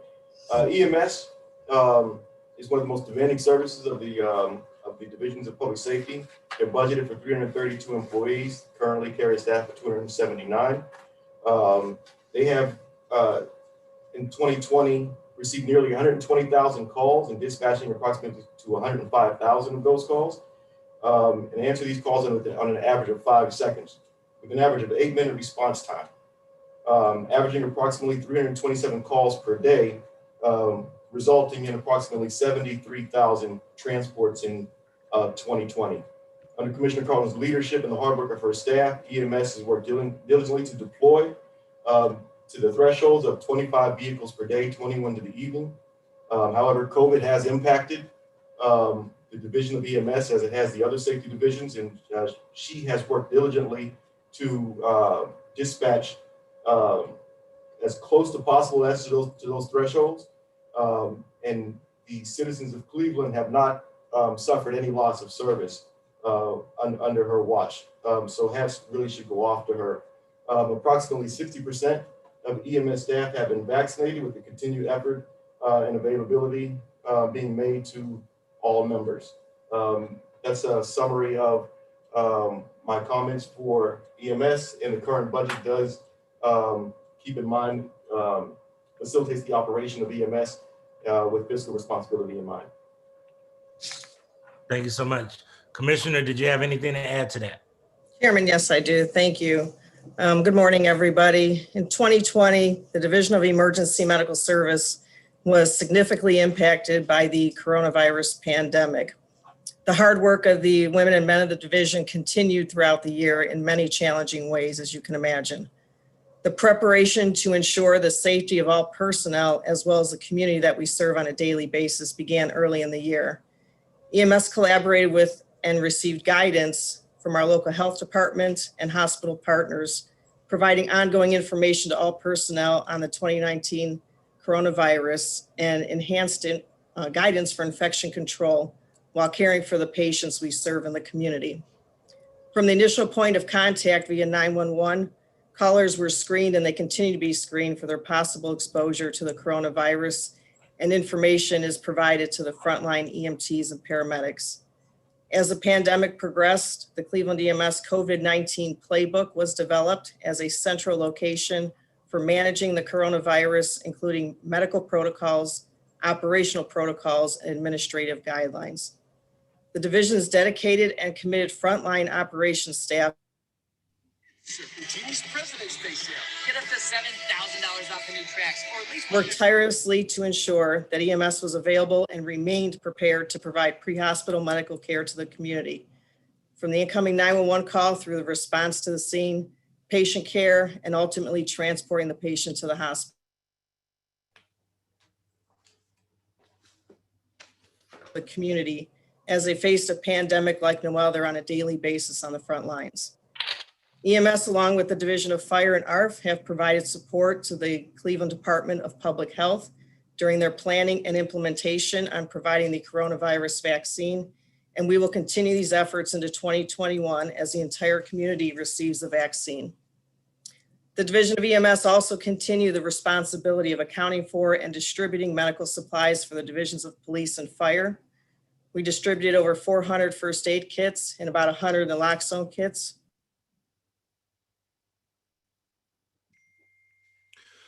Commissioner, can you repeat that last line? You actually broke up. Oh, did I? Okay.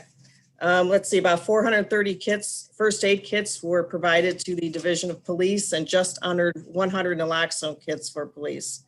We also replenished medical supplies for the Division of Fire, including 580 naloxone doses.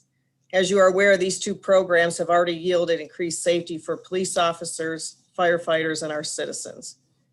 The division's partnership with Project Dawn continued throughout the pandemic, although in a modified manner.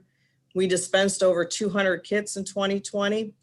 And since the implementation of that program, we have dispensed over 1,600 Project Dawn kits to the community.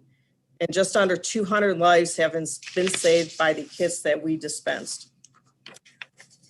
For all paramedics, emergency medical technicians, and emergency medical dispatchers, the division provided continuing education sessions, recertification classes, remedial training, and employee development programs to ensure optimal patient care, renew our certifications, and receive updates to the ever-changing medical care advancements. We did continue these in 2020 in a modified fashion and obviously smaller classes due to the COVID pandemic. Incoming 911 calls, as well as patient care reports, are evaluated through comprehensive quality assurance and performance improvement programs, and all efforts to ensure that we meet our goal of providing quality care to the community. The remaining administrative sections work behind the scenes to support the operations in the areas of case management, fleet maintenance, HIPAA compliance, IT, logistics, medical records, retention, medical supplies, patient care reporting, procurement, public records, human resources, member safety, and scheduling. The partnership with Metro Health includes the EMS Fellowship. As part of the Metro Health EMS Fellowship program, the Division of EMS provides training to the fellow in EMS operations, communications, event medicine, disaster medicine, special operations, quality improvement, education, critical care transport, and EMS administration. In 2020, Dr. Jennifer DeMarco graduated from the fellowship, and we're welcoming Dr. Eric France in the summer of 2021. The division will continue to focus on providing quality care, collaborating with our hospital partners and other points of contact to ensure professional customer service is always delivered to the community. The Department of Public Safety hospital patient medical protocols will be updated in 2021 as part of the Northeast Ohio Regional Protocols. And I can't tell you how honored I am to lead a great team providing exceptional care to the citizens and visitors of the city of Cleveland. I'm extremely proud of them throughout 2020. As everybody's aware, they were on the front lines of the pandemic and at times treating thousands of patients on a daily basis. I'm open for any questions about the budget.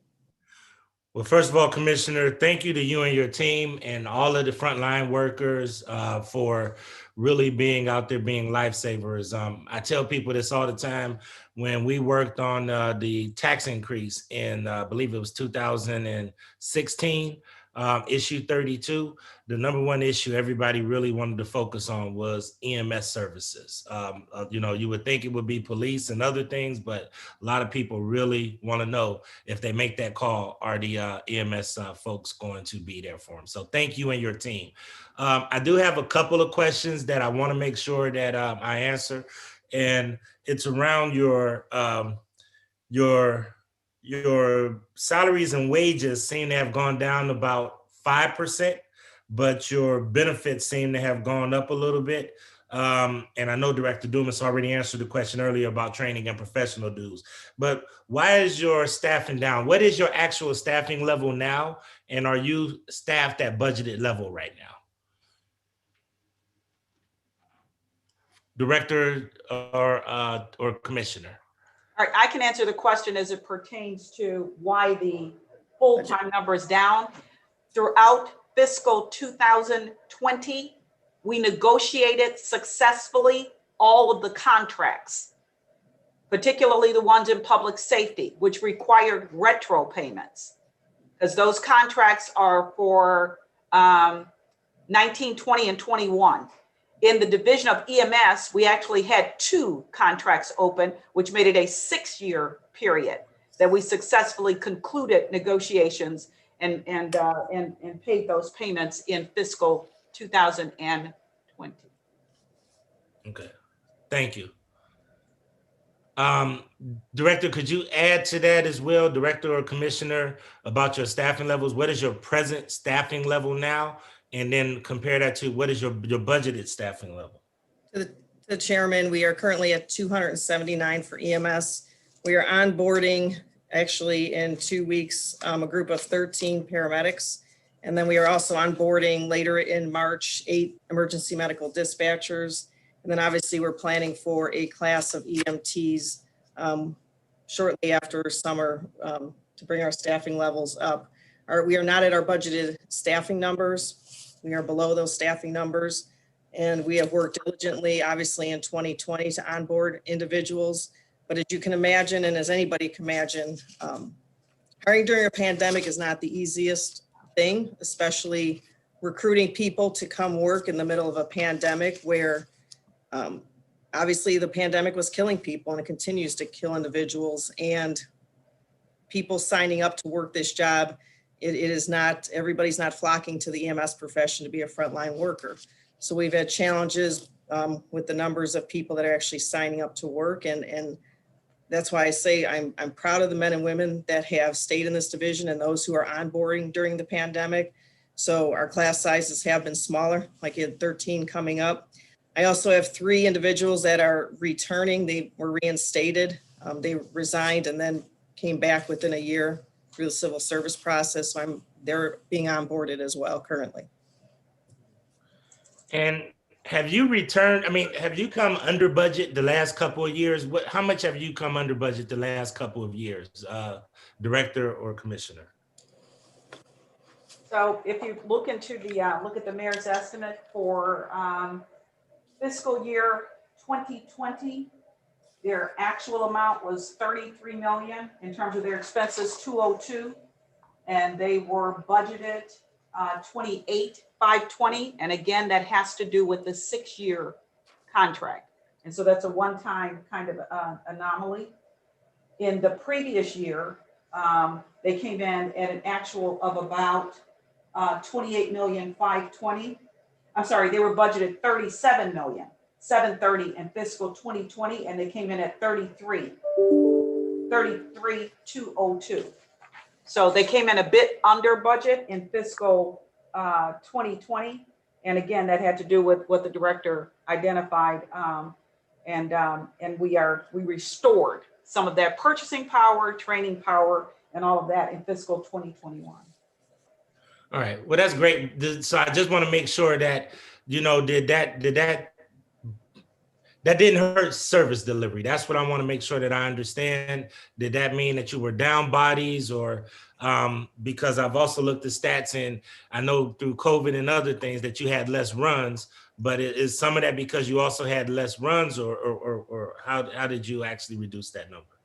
To the chairman, we did have less runs. We were down incoming, down a little bit over 3% from the previous year, and our responses were down just a little bit over 4%. So obviously during the pandemic, people were afraid to go to the hospital. And unfortunately, some people who should have gone to the hospital were afraid to go because they did not want to catch the virus by going into the hospital. And that's been shared across the medical community. That should have been treated, delayed treatment because they were afraid to go. And that did have significant consequences if you talk to any of the hospitals.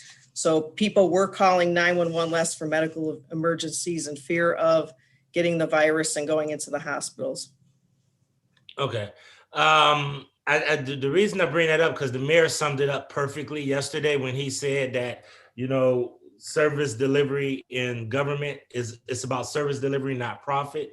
So it's always good when you come in under your budget. However, at the same time, we want to make sure that we don't come under our budget at the expense for services. So it sounds like even though you had a slight increase, that was due mainly to the pandemic and other issues that we had to deal with.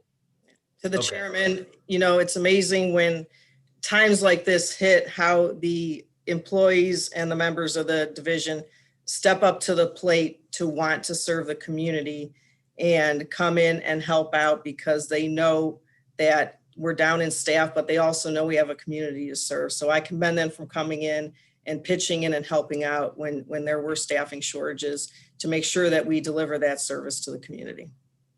That's great. And that's commendable. You got to be a great public servant to be in EMS. So thank you.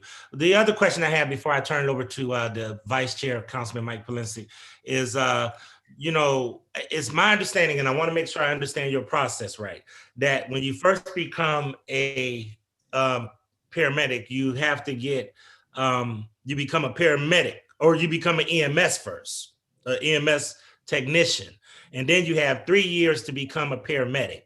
But it's my understanding that you guys don't deal with the training, nor are they able to take those classes during work hours. What things have we looked at to accommodate or work with workers to make sure that, we can offset that? To the chairman, the requirement to be basically an EMT when you are hired has been around since EMS was established in 1975. We went to an all ALS service where we required that employees had to become certified, actually paramedics through the state, and then a functioning medic under the medical director's license. And that was back in 1998. So the requirement to be a paramedic in a short period of time, which is 3 years, has been in place for a number of years. What we've done to facilitate individuals while they were going through the program, it is a year-long program to become a paramedic. And it's classroom hours, but the majority of it, it's over 800 hours of doing in-hospital ride time on ambulances and making sure you're getting all your clinical training hours and requirements. It's a very fast-paced program, an intense program for the individuals. We allow folks to do shift trades, which we, for those individuals, we expand the number that they can do within a certain amount of time so that they can complete that. We also worked with Tri-C and they developed a program. It was through the CARE bargaining unit where they worked with them on having a class that coincided with the days that they had off from work. And that worked out very well. That was on last year's program. We had a number of individuals complete that program. All right, thank you. All right, I'm going to, I do have a question at some point in time about ambulances because I did, and one thing I try not to do is govern by news stories, but it was a troubling event when we looked at several response times, and it looks like call dispatcher was going over to the county. Could you explain that, or could you help us understand, is that a major shift in the resources that we need to allocate for dispatch? And, what has caused those calls to drop? To the chairman, I don't know the story you're referencing. What I can tell you is that our average, and we're talking about averages for 2020, our pickup time, and that's being transferred from police to EMS was the 5 seconds. So that's average time. We did have a spike in the third quarter, and that was impacted by individuals being sick with either COVID or COVID-like illness where they were not at work. And I'll tell you, the times have improved for January as we've come over some hurdles where we're down to 2.4 seconds was our average in January. So there were some impacts due to the coronavirus, obviously with staff being off. I don't know, as far as calls being dropped, I'm not specifically aware of those instances, but I know what our average pickup time is. Okay, and is that comparable to other cities, better, worse? I do not know the answer to that. Okay. All right, we'll research and look at that. Thank you so much, Commissioner. I have Vice Chair Mike Polensek and then Councilman Joe Jones after him. Councilman Polensek. Thank you, Mr. Chairman. Can you hear me? Yes, sir. Thank you, Mr. Chairman, to my honorable colleagues and to the director and to the commissioner. I'm going to follow up on the chairman's line of questioning. I happen to watch, as well as I'm sure countless other people, the I-Team report last night as it pertains to the issues pertaining to calls and calls dropped, and the fact that they indicated that the state over the last 2 years has indicated that the time is insufficient, and that we are somehow violating or in violation of some type of time frame. Have you seen the I-Team report? Through the chairman to the councilman, I have not, and I believe the director can probably answer this a little bit better. That is from the pickup on the police side, not the transfer over to EMS. So I don't have that specific information. Okay, so Mr. Chairman, to the commissioner and to the director, walk us through. You call 911 for a EMS, not for police, or EMS. So who's answering that call? Through the chairman to the councilman, police is the primary answering point for 911. And then at that point, once they gather the information, if it's police, fire, EMS is needed, they will transfer that call either to fire, to EMS, or they will gather the information on the police side. So when the call comes in to 911, Mr. Chairman, to the commissioner, it's going in the CPD. Through the chairman to the councilman, that's correct. And then the CPD dispatcher is to route it to EMS. Through the chairman to the councilman, that is correct. And you're indicating to us about what's the time frame on that? Through the chairman to the councilman, as far as their answering and the transfer, I don't know. I know what our average pickup time was for 2020. So that pickup time is captured from the point where they are routing it to EMS and the EMS dispatchers are picking it up. And I said that's averages. So obviously there may be times where it was higher, maybe times where it was lower. I do know in the third quarter, we had a spike because of the staffing that was ill during that time period. Yeah. So then what about the issues pertaining to drop calls that no one allegedly answers a phone? Director, you're on mute. You hear me? Yes. Okay. Councilman, through the chair. And I know we can get into it, but this is similar to what we were talking about with the cameras. The communication center, the Cleveland Dispatch Center, is under the Division of Police. I can speak to it now to a limited extent, to a greater extent when we get to the police portion. We can address that. But so well, let me ask you first.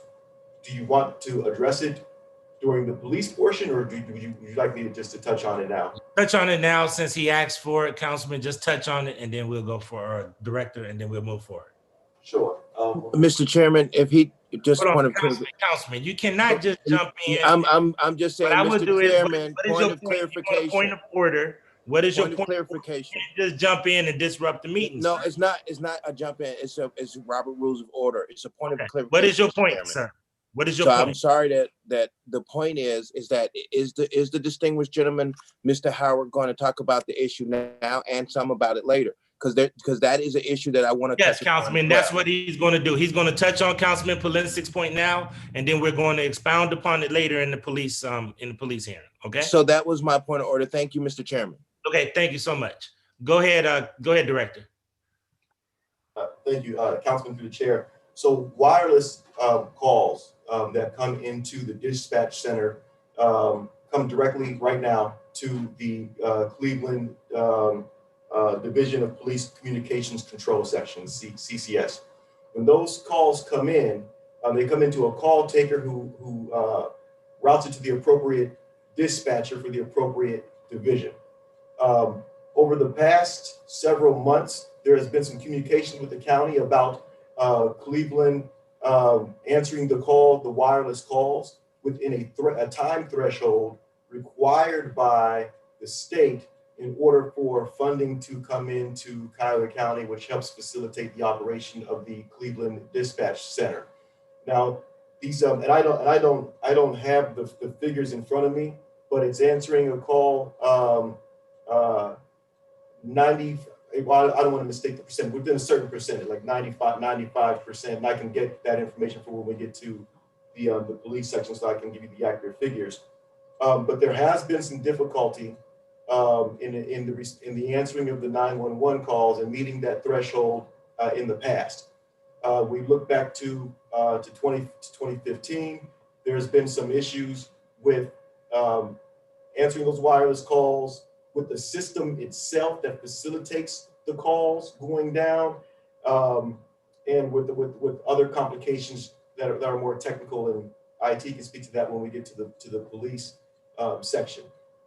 For the months of January and February, well, let me go back. Since August, the threshold for answering the calls within the higher percentage, I believe it's the 95%, we were behind on those calls in the month of December. Since August, for the lower percentage, and I'll get that for you, we were behind on those calls in October and November. So the majority of the time, we have been answering the calls, meeting the threshold. We are in discussions now with the county about whether those calls continue to come to the wireless calls continue to come to the Cleveland Communication Center, or if it'll go to CCOMS, which is the county, and then be routed to Cleveland. The county's position is that those calls should come to CCOMS. Our position is that they should remain with us, especially since we are meeting the thresholds. But what I'd like to do is I can gather more information so that when we get to the police portion of the budget, that I can address those with actual figures. Okay. And All right. obviously, Mr. Chairman, calls that are being made to 911, whether they're police, EMS, or fire, are critical. And we all know now that as people dispose of and get rid of their landlines, I know with my kids, I'm the only one that still has a landline. All the rest of them they have cell phones. I mean, that's how they communicate. I have a cell phone and a landline. So the fact of the matter is, I'm assuming the majority of calls that are coming in are from cell phones, and we have to be able to take those calls within a reasonable period of time. Because when you watch again, like I did last night, and I don't know if you've seen that, Director, but I would urge you to watch the I-Team report last night on Fox 8. And it's very troubling when you watch that as it pertains to calls not being answered or the time it takes for a call to being answered. So there needs to be some clarification. Do we have, and whoever can answer, how many call takers do we have for EMS at this moment?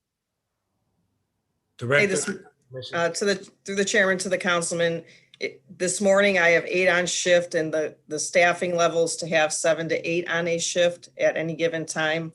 With our 8 coming up for our hiring class, we'll be at full staff at that point. And what do you define full staff for call takers? It'd be 7 to 8 per shift, through the chairman of the councilman, 7 to 8 per shift. And you're averaging right now per shift? Through the chairman to the councilman, sometimes I drop to 5, depending on the staffing, and other times I'm at 8. Okay.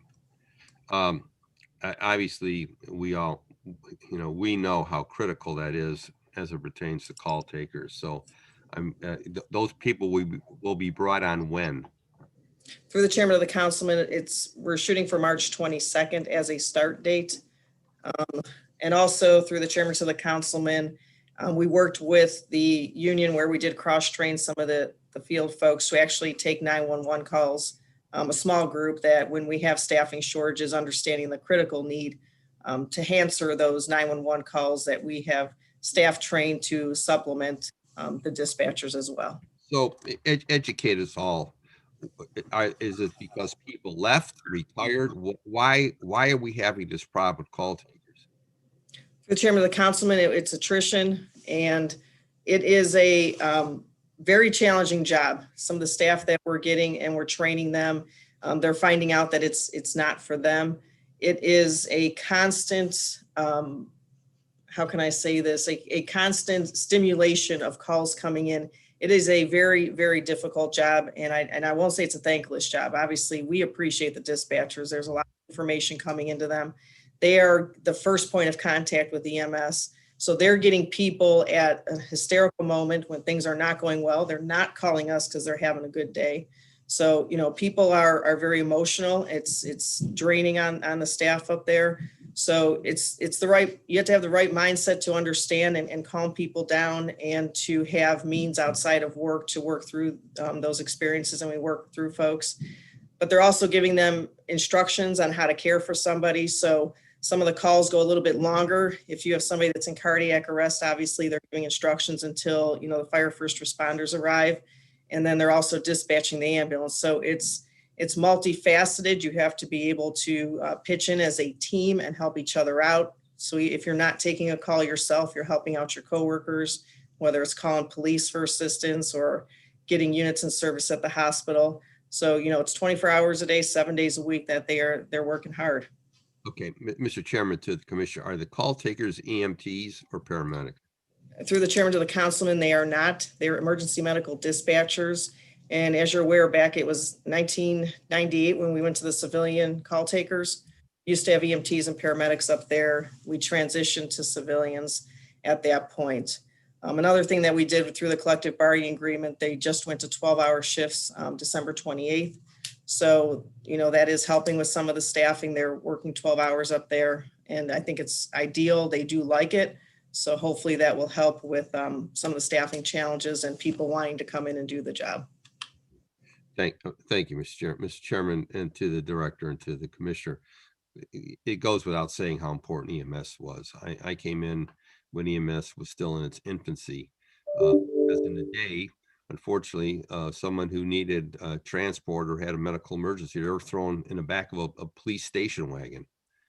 That's how it was in the day. And so we've come a long, long way. And I really appreciate the fact that administrations over the years have recognized the critical importance of EMS care to our citizens, especially citizens, as we all know, far too often don't go see a doctor and then all of a sudden need medical emergency. So we're keenly aware. And again, I also want to express my my support and my true belief of the men and women in EMS, the job that they've done in light of COVID-19 issues. I mean, they've done a yeoman's job. All of us recognize that. At this moment, how many people are still out in EMS with COVID? Is there a number? Your chairman of the councilman today, I have one. They're sick with COVID-like illness. It's not a positive case, but they are out right now. Okay. And if I missed one, and if I missed it when I was offline, how many units are we operating as of today?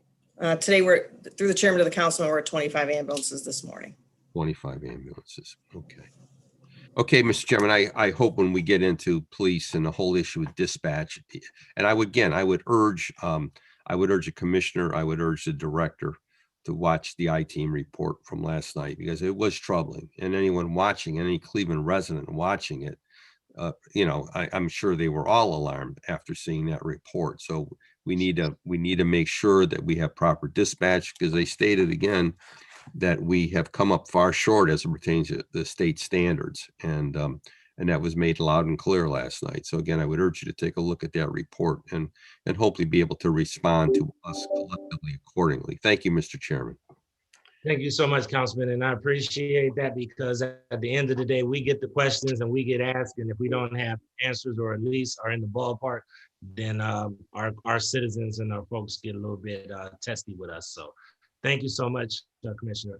I have Councilman Joe Jones, and then after Councilman Joe Jones, I have Councilman Brian Casey. Councilman Joe Jones, you have the floor. Thank you, Mr. Chairman. To Mrs. Commissioner Carlton. First of all, I just want to thank you for your dedication to the vision of emergency medical services in the city of Cleveland, and being here since 1993 and working your way up through the ranks. I just want to also, I've done a lot of work in terms of trying to understand your department and understand the historical perspective of it. And I want to take this opportunity also to thank my colleague Mike Polensik, that went into the line of where we are in terms of staffing and what it looks like. The director made the comments earlier that on average, our EMS response time is 8 minutes.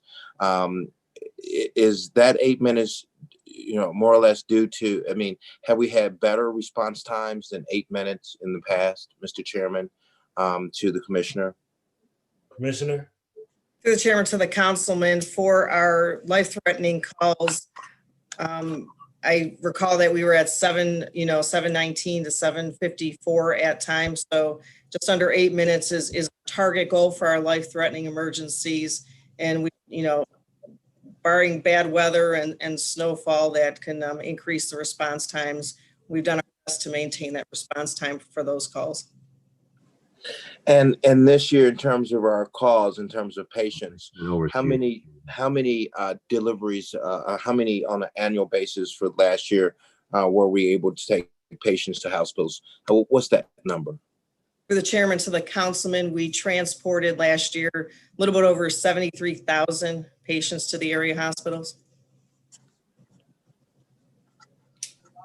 And then, Mr. Chairman, to the director, I see that when I look at the budget here, I noticed that we do budget to some degree where we have some room, but I also see that we have not been able to ever reach the 332 mark as relates to employees. And at one point, we were looking at 333 employees.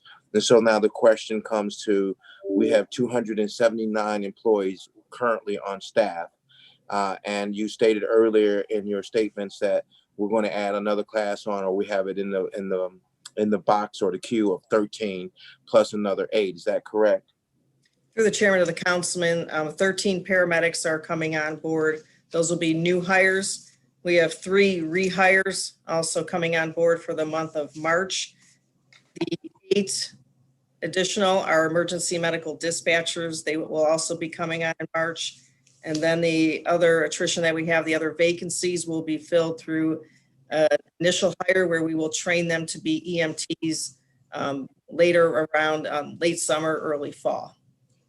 Mr. Chairman, to the commissioner, first I just want to say, we've been having these hearings over the last 3 years since God has allowed me the privilege to serve as an elected officials, and honored to have the opportunity to do so. One of the things that is really important to me and has always been a point of discussion is how we make sure that our departments in the city of Cleveland have diversity in them. So at this space and time, I have a lot of young people, a lot of people who would be interested in this program. I don't know if you are open and how your hiring practices are, in terms of how many minorities are there in the department. I know that when we put all of these numbers together that we're talking about, we come to 303 people that will be in your department. Will that be the total? Are we looking to try to get staffed up to 332? Or what is a more of a realistic number? Because when I look at the department in years past, sort of kind of like been averaging around the 279, 280 mark on a consistent basis. Through the chairman to the councilman, adding on the class of EMTs later in the year will bring us up to the full staff that we're shooting for. So adding, obviously with the smaller class that we're hiring and trying to hire large classes during the pandemic, they were smaller groups, which the training staff is grateful for, so we can keep social distancing and keep everybody safe while we were training in 2020. And even the smaller group we have on, we are definitely shooting to get to full staff with that EMT course. And as you stated, you have some young folks that want to come on board. Please have them reach out to the recruitment team for the entry level class that we will be doing, where they do not have to have EMT certification, that we will train them to get that.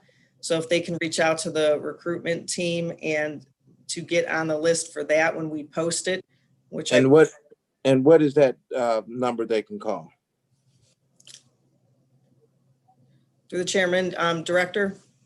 So Councilman, I'm going to get that number for you in a moment. I don't have it in this phone, but I will get that number for you. But I do want to add something, Councilman, through the chair, is that EMS and both fire, when we get to that, we can talk about that.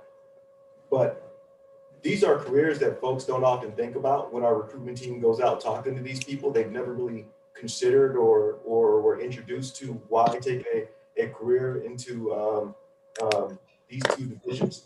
And we are working on our recruitment team to address that and to go full force into the community with recruitment for EMS and EMTs. One of the things that's interesting, and Commissioner Carlton, correct me if I'm wrong, is that you don't have to have prior EMT experience.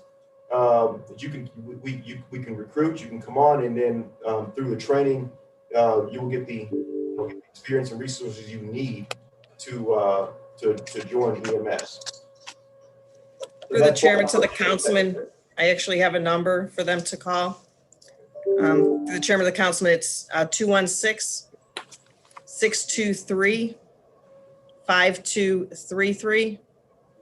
That is the recruitment line, and we will be posting hopefully within the next 4 to 6 weeks for the entry-level EMT positions. And they can help them out about what they will need to apply and what the training entails. All right. So Mr. Chairman, to the director, looking at the numbers here, so we have about 303 now, and we look to try to do the best we can to get to the 332. And then now the next question, Mr. Chairman, to the director, very briefly on recruitment in terms of diversity. Is your department open to working with the Cleveland Public Schools? This was an issue that in the mayor's opening statement, I talked about the need for minority recruitment and really recruiting in a way that we have a relationship with the Cleveland Public Schools to be able to reopen and establish a program by where young people who have an interest in this division can be able to do that. And it's a real, if you're open to it, if the union is open to it, I think that this is really significant and important so that we can have that stable of future young people being able to get in the program. Councilman, Chair, absolutely. We are absolutely looking to and have the desire to work with the Cleveland Metropolitan School District on staffing all the divisions of public safety through them. One of the things that we would like to do is to reach out to all the graduating seniors this year. That you can be 18 years old to be a firefighter or to be an EMT or paramedic. You can be 21 to be a police officer. So partnering with CMSD is something that we, and I know that you have said that you are willing to work with us on that. And, yes. We look forward to that partnership. I love it. I love it. Who wants to help us put bodies in seats and get them on our staff roll. So thank you, Councilman. Yes, sir. And so we'll work with that because I kind of got the numbers. I was looking at the numbers here just to, so the director, the commissioner know that in 2001, we, out of all of our departments in safety, police as well as the fire department, EMS at that time had was over the 50% threshold in terms of African Americans being employed in EMS.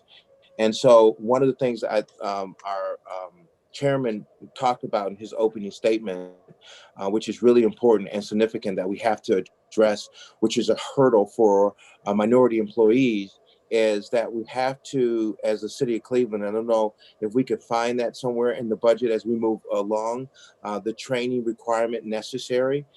So I think the city should kind of participate in assisting our staff people to get the necessary training so they can be certified. And I don't know if that's something that we've been looked at, if the director want to maybe shed some light on that, or maybe we could work on trying to eliminate the barriers that are there for our minorities as well as employees who are hired in to be able to get all the certifications to qualify and take their and be in the EMS for a longer period of time. Like you, Commissioner. To the councilman, if I may, I just received a note that they are working with CMSD, the recruitment team, and they do have job fairs scheduled for next month. If you want the specific on those, so we can get it out through all the council people, and so we'll get that from the recruitment team through the director's office to everybody so that they are aware where these job fairs are going to be at. We recognized a while ago that the best place to recruit is going to be at the younger levels, the junior high, the high school students, to get them interested in the careers within public safety, and not just EMS, but police and fire, where we can get them as they're graduating. They can work at the age of 18 for the division of EMS. And on the other point about the paramedic schooling, the last time we hired the EMT group, we did work through Ohio Means Jobs, which we will do so again the next posting. But they are providing assistance to those who were signed up through them for finding funding if they're eligible to get funding to help them pay for the schooling, the paramedic school. And then, Mr. Chairman, for the sake of time, I just want to hit one more note because most of this stuff we'll be working in partnership, which you see the big smile on my face. So I'm really excited about working with the safety forces and really doing everything I can as an elected officials to work with you. And as well as, once the COVID virus is settled down, I'd like to have, if possible, because I don't know if you guys still perform this service where you used to come out to the different communities and offer free CPR classes. Do you still provide that? And if so, we'll work with how we go by getting our citizens to sign up for those classes. Through the chairman of the councilman, obviously with COVID, we have not offered those classes. So once we are able to do that for the community, we will definitely get that out through the council people so that we can make sure that the residents are signing up. Because obviously any help that we can get from the community before we get there, not just in recognizing when somebody is having a medical emergency or cardiac arrest, but also we know that bystander CPR is one of the best chances that anybody has to survive cardiac arrest. So absolutely, it's a very important role. And then, Mr. Chairman, and this is the last question, and if you can make it available and just maybe talk to this, if you know the answers to this, Director and Commissioner. I know that there was a report that was put out that talked about the conditions of our fleet, our ambulance conditions. I know that in 2015 we had 16%, which was the ambulance in 2015 was 55%. Poor, and we had 28% fair, and we had 17% good. And in 2020, we had 63%, which was poor, 8% fair, and 29% good. How are we doing on our fleet maintenance, and where are we with that? If you have those percentages, if not, if you can make that available, that would be nice. Councilman, before the commissioner jumps in on that, that's kind of one of those gray areas where even though the commissioner probably knows, but we're going to have that conversation regarding the capital part of the budget. So just to make sure that you recognize that too. But Commissioner, did you have anything to add regarding the councilman's point? Through the chairman to the councilman, if we go back when issue 32, when we increased our staffing, we received 7 brand new ambulances when we increased staffing, and we've gotten several trucks every year since then.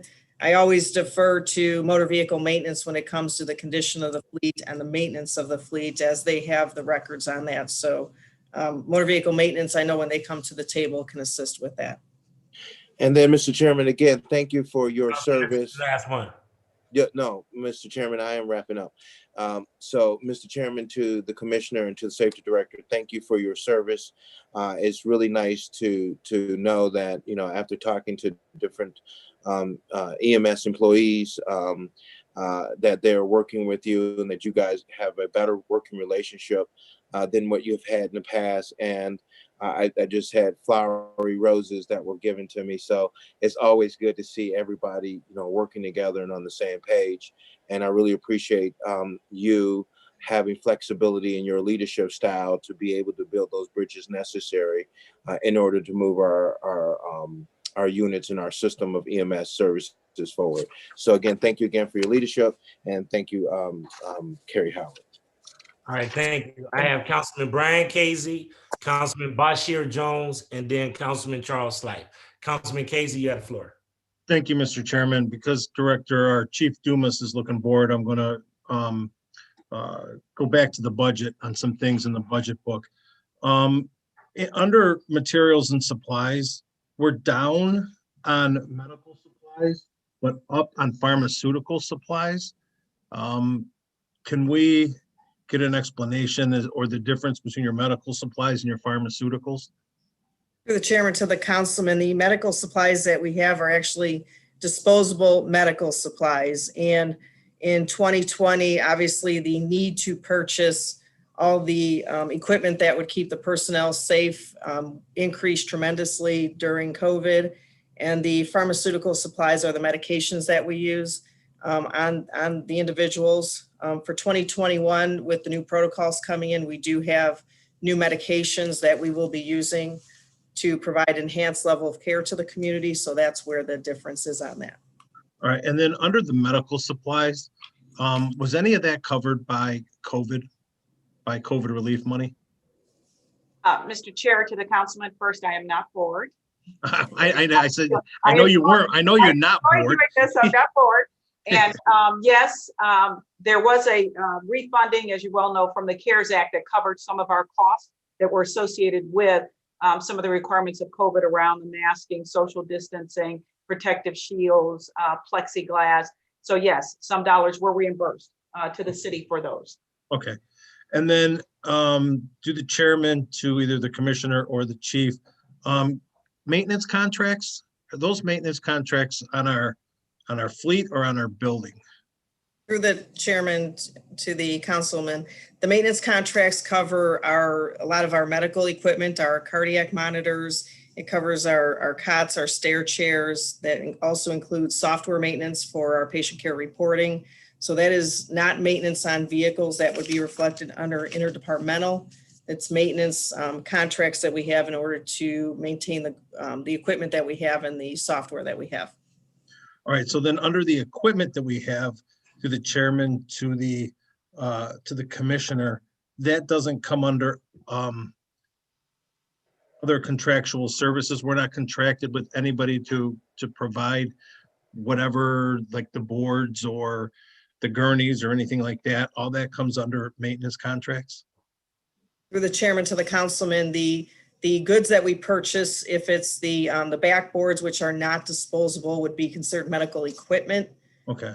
So we keep those for obviously a certain period of time. Those do not get maintained. And once they have damage or beyond their shelf life, we will dispose of them, but they are not disposable. They're multiple patient use.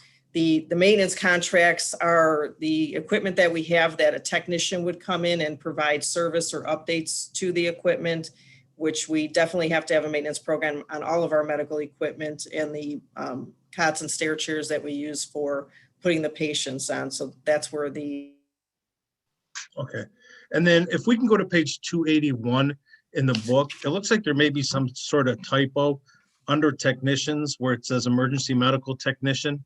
I'm sure we don't have a maximum salary of $5,592. Can I assume that that's probably supposed to be a 5 there or a 6 in front of? Mr. Chair, to the council person, you'll have to let me check that. You are correct. If the minimum is 35,000, the max can't be 5. Right. So there's probably a 5 missing, but I'll check that and get it corrected. Okay. And then if I can just touch on real quick, how many dispatchers do the chairman to the commissioner are you expecting on in March? Did you indicate? Through the chairman of the councilman, we are expecting a class of 8, bringing onboarding. Okay. So if I could just talk about those dispatchers just real quick, if we currently have 24 dispatchers. Mr. Through the chairman of the councilman, actually, some of the dispatchers are classified as emergency medical technicians, and that's in accord with the collective bargaining agreement. They are the sergeant crew chiefs, and they're classified under that classification. We currently have 30. Okay, so we have, Mr. Chairman, to the commissioner, we have 30 individuals who are answering the phones right now or dispatching calls. Through the chairman of the councilman, that's correct. Okay, so if you indicate that 8 is a full-time shift and they're working 12-hour shifts, that's 16 people a day that should be answering phones, Mr. Chairman, to the commissioner. Is 38 dispatchers enough? Through the chairman of the councilman, yes. Okay, and they're not getting burned out, Mr. Chairman, to the commissioner, working 12-hour shifts, which is 16, which is almost half of your staff working per day. Through the chairman to the councilman, they just started the 12-hour shifts, and that was, per the union's request that we went to that. That was part of the collective bargaining agreement process when we were in negotiations. So obviously the staff, they do have days off, they have vacation time, they have benefit time that they can utilize. And from my understanding, the 12-hour shifts were preferable for them because they do have days off in between. So in a pay period, they work seven days as opposed to the 6 days straight they were working while they were on 8-hour shifts. So it does afford them the opportunity to have time off. So a dispatcher, Mr. Chairman, to the commissioner works how many days in the 7-day work week? They work 3 1 week and through the chairman of the council, 3 Okay. 1 week and 4 the next. Okay. And you're indicating that having 38 dispatchers working 12-hour shifts, keeping 8 per shift is enough for EMS to be fully staffed, Mr. Chairman, to the commissioner. Through the chairman of the councilman, when we were at full staff, if you're referencing the 38, yes, that's correct. Okay, and you plan on having them, you're bringing 8 more on, so you'll still only be at 32 in March? Through the chairman to the councilman, some of the folks who work in dispatch are classified as EMTs due to the collective bargaining agreement and how they're paid. Okay, so do those EMTs that are classified, are they out on the trucks as EMTs or are they answering dispatch, Mr. Chairman, to the commissioner? Through the chairman of the councilman, they are working in dispatch. Okay, so is our EMT number of 233 an accurate number as of right now, knowing that some of the EMTs are working as dispatchers, Mr. Chairman, to the commissioner? Through the chairman of the councilman, it's how they're classified in civil service. So they are classified as EMTs with civil service as far as their pay and through the collective bargaining agreement, but they are not on the ambulances. They are working in the communications center. Are those EMTs counted in your 38 dispatchers, Mr. Chairman, to the commissioner? Chairman of the councilman, yes. Okay, so we per se don't really have 38 dispatchers, and we don't have, that number is skewed somewhat. Mr. Chairman, to the commissioner. Through the chairman of the councilman, it's how they are classified. So I understand how they're classified, but what I'm trying to get to is, are we going to have 38 people, whether they're dispatchers or trainees, Mr. Chairman, to the commissioner, answering the phones? through the chairman of the councilman, yes. Okay, are we going to have 271 EMTs out on the ambulances, Mr. Chairman, to the commissioner, if we're fully staffed? Through the chairman of the councilman, that's correct. Okay, all right. And then when do you expect to be totally full staffed with the 332 technicians within the division of EMS, Mr. Chairman, to the commissioner? Through the chairman of the councilman, when we onboard, and that would be late summer, early fall, the EMT class that we're looking to onboard, that's when we are going to bring on those individuals to bring us up to full staff. Okay, so late spring, early fall, we should have 332 full-time technicians in EMS. Through the chairman of the councilman, yes, late summer, early fall. Okay, and then if I could just touch real quick, Mr. Chairman, on recruitment. I know everybody indicates that we should be partnering with CMSD, but I would like to remind not only my colleagues, but the administration that not only do we have CMSD, but we also have a lot of residents in the city of Cleveland who attend other schools aside from CMSD. We definitely should be using CMSD, but we also have, Ed's, Ignatius, Joe's, Magnificat, St. Martin de Porres, Central Catholic, Benedictine, that we should also be looking at recruiting through those schools as well, because we do have, Cleveland residents attending those schools as well. Thank you very much, Mr. Chairman. I appreciate the time. Thank you, Councilman Casey. I have, next up is Councilman Bashir Jones, and then Councilman Slife to wrap us up. Yeah, thank you so much, Chair. This department is so extremely important, so important. Sorry, I'm watching my nephew today and he's being kind of loud. So if you hear some babies in the background, please forgive me. So a couple of things. I see the budget for 332 as far as the number of employees. Will we hit that number, or where are we at right now as far as the number of employees that we have? Through the chairman of the councilman, we are at 279, and that does not include, we will be onboarding 13 paramedics in March. We have 3 individuals that are rehired through the civil service process, and they will be onboarded in March. And we also have 8 emergency medical dispatchers. The councilman, that the class for EMT hiring will be in late summer, early fall. Okay, I want to get back to that in 1 second, but Chair, to the commissioner, these questions that I'm going to ask are going to be, the answers are going to be crystal clear. And that is, do you consider EMS to be essential? I would even go a step further and say vital to the health of our city. Through the chair of the councilman, we provide an essential service. But as you're aware, we do not provide the service alone. We look at the health of the community, involves our hospital partners, our Cleveland Department of Public Health. So we do not work in a silo. We have community partners that we work with. Chairman to the commissioner, do you consider EMS to be vital to the health of our community? Through the chairman of the councilman, yes, I think I stated we are very vital and we provide a vital service. Okay. So I appreciate the partners that you're speaking of, but we believe that EMS is vital. The workers are vital to the health of our city.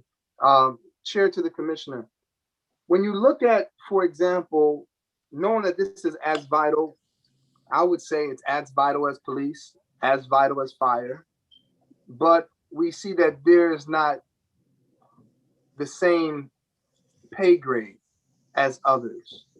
Why do you think that is? Why do our EMS workers who are on the front line, like the police officers, like the fire, but not not paid as such? Why is that?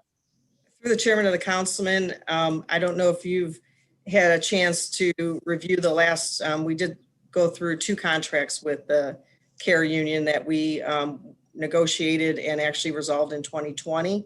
So their pay rate is comparable to the other safety forces. If you've seen their pay scales, they did get the boost in the 2018, the same as police and fire did. And they also have the percent increases that they received.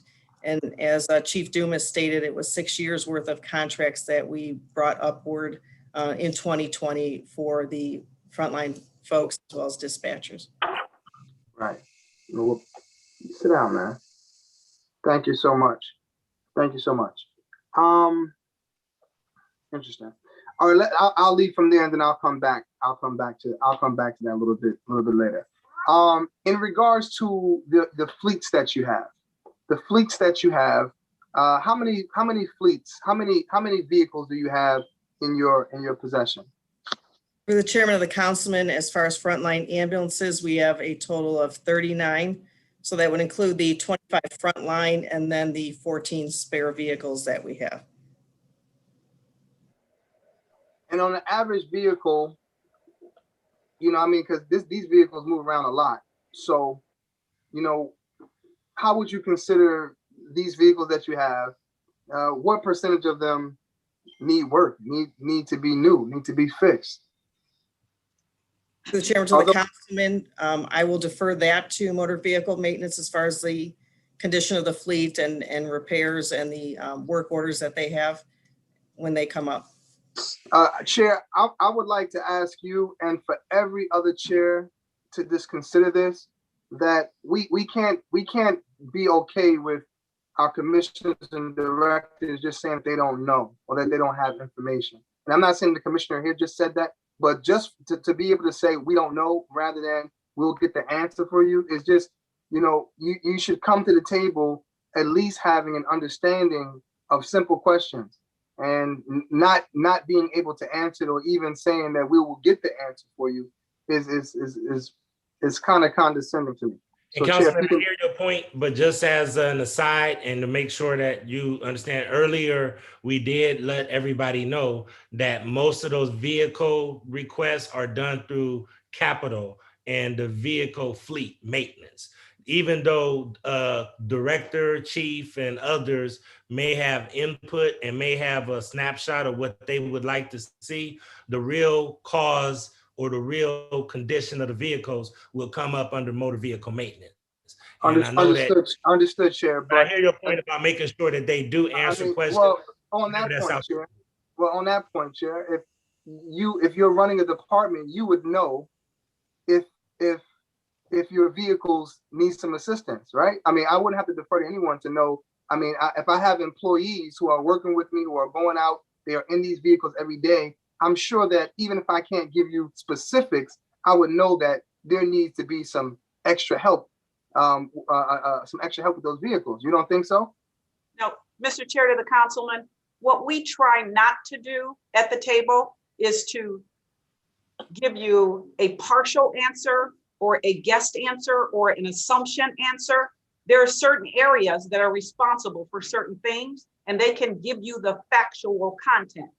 Now, quite naturally, as you said, Commissioner Carlton knows that her ambulances are on the road and they're working, but the kind of detail that you're talking about, how many are in need of repair, what condition are they in, those are all tracked by the Division of Motor Vehicles, and our capital plan is made as a result of their tracking. So which ones we purchase, if we need new ones, which we purchased over the years, or if we need to give them additional money for repairs, or if we need an outside contract to do things with fire trucks, that's all tracked specifically by MVM. So she, yes, would know if she had a fleet that was down, but I appreciate that. I appreciate that. But there's two extremes. One extreme is being able to give the specifics, Chair, to the chief, and another extreme is being able to say, I have no answer at all. So we got to find a balance in between not knowing and knowing it all. What's the balance in between that? But we can get to that another time. When it comes to this ambulance fee, you had a story that was given by Fox News, and I'm not necessarily a huge fan of it, but it gave some numbers and saying that 58% of the ambulance fleet was in poor conditions. So for those who are coming up, I would like to be able to have those answers. Is what is the condition of our fleet? And the reason why this is, why this is important more than me, that this is very vital to the health of our community. And we have to make sure that EMS is taken care of. So I'm not, sometimes we have these back and forth. I don't want us to look at it like it's council versus administration.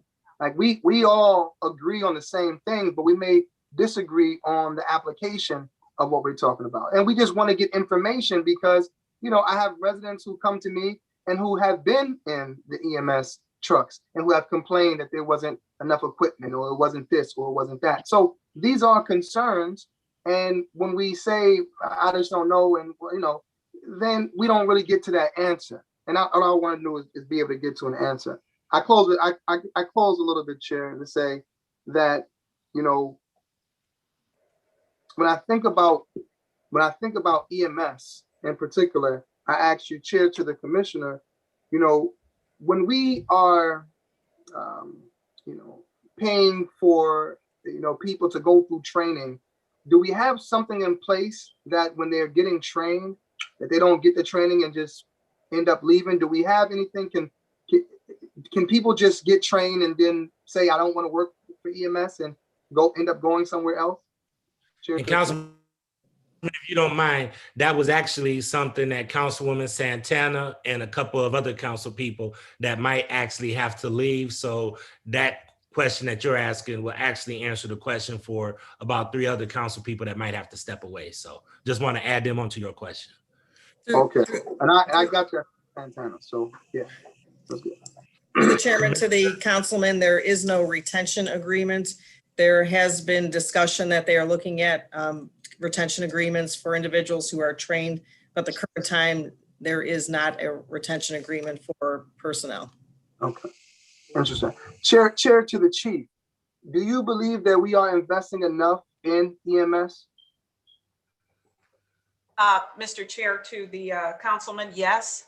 I believe that when we present the mayor's estimate, having given that we've gone through a whole year or so of operations and historical operations, that yes, we supply for all of our departments at the maximum of their needs as best we possibly can with our citywide obligations. So yes, EMS is fine.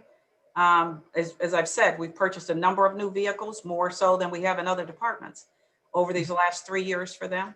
And yes, I think that they're fine. And on the retention agreement, we've always looked at this over the last 2-3 years in each one of our areas. And there is a conversation around whether or not it has to be negotiated in union agreements and that we just can't impose one. So just that, we've been observing that also. Understood. Thank you so much, Chief. Chair, what I would like to do, this is a department that I believe needs more investment.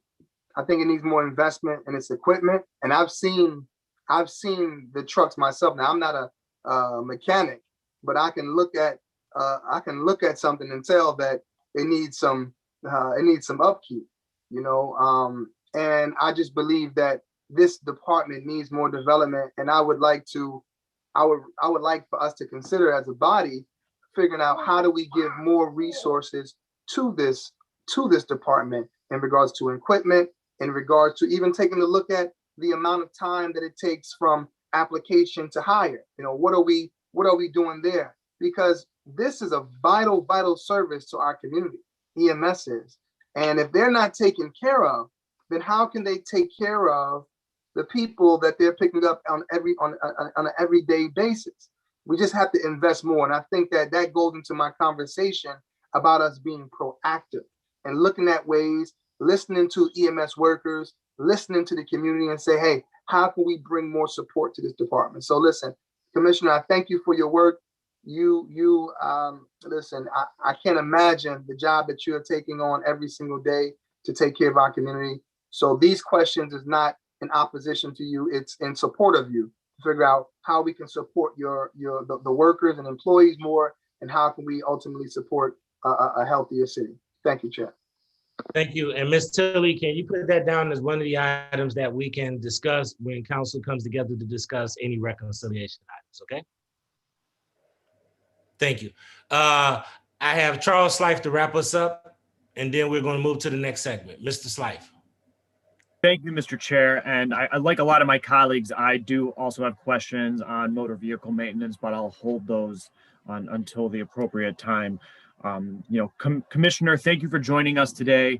My first question to the commissioner through the chair, I recall last year at budget hearings, there was a discussion about understaffing and overtime. And I just wanted to start off by asking you how we're doing in that regard. It seems that we have the same number of staff generally, but are we having trouble covering all shifts, or are we still having understaffing issues? Through the chairman to the councilman, obviously 2020 with the pandemic and the illness, and whether it was COVID or COVID-like illness that we encountered within the division, and we were hit, in my opinion, pretty hard.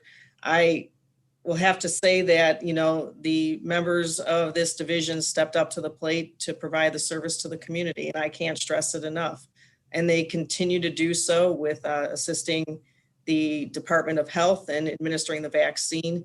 So, when push comes to shove and we need to step up and provide that service, everybody came forward and did what we needed to do to keep this division running. Obviously, classes were smaller sized with the pandemic. It impacted just anything from hiring and getting people on board in smaller groups, because like I stated previously, hiring people in a pandemic is not the easiest thing.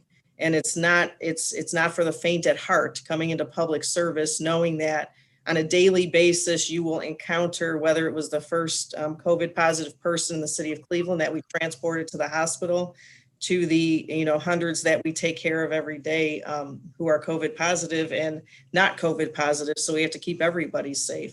So, this division has stepped up. Every single person that works here has stepped up, no matter what their role is, whether it's on the front lines or providing support. And we continue to do it on a daily basis. Thank you. And I should mention to you, Commissioner, through the chair, if you weren't paying attention yesterday, I complimented the mayor and all involved in the administration of the vaccine last weekend at Gunning. And I know that EMS was an integral part in that. So I want to just take a quick moment again to thank you and compliment the team. I'm glad that, workers are being vaccinated, and hopefully that resolves a lot of the challenges that I understand. I would expect that your team faced this year. Just what I want to avoid is an over-reliance on kind of what, there can never be mandatory overtime, but I guess I take that back, there can be, but an over-reliance on overtime and the effect that has on employees. In my perspective, as a student of economics, we, the city, are the buyer, and our employees are selling us their labor. They are agreeing to sell us their labor for X number of hours a week at a certain cost. And we can't necessarily expect our employees to be forced to renegotiate that contract. So thank you for that. A question looking at the budget, the emergency medical dispatch trainees and the technician trainees, are they included within collective bargaining, or are they absent? Might not technically be members of the union at that classification.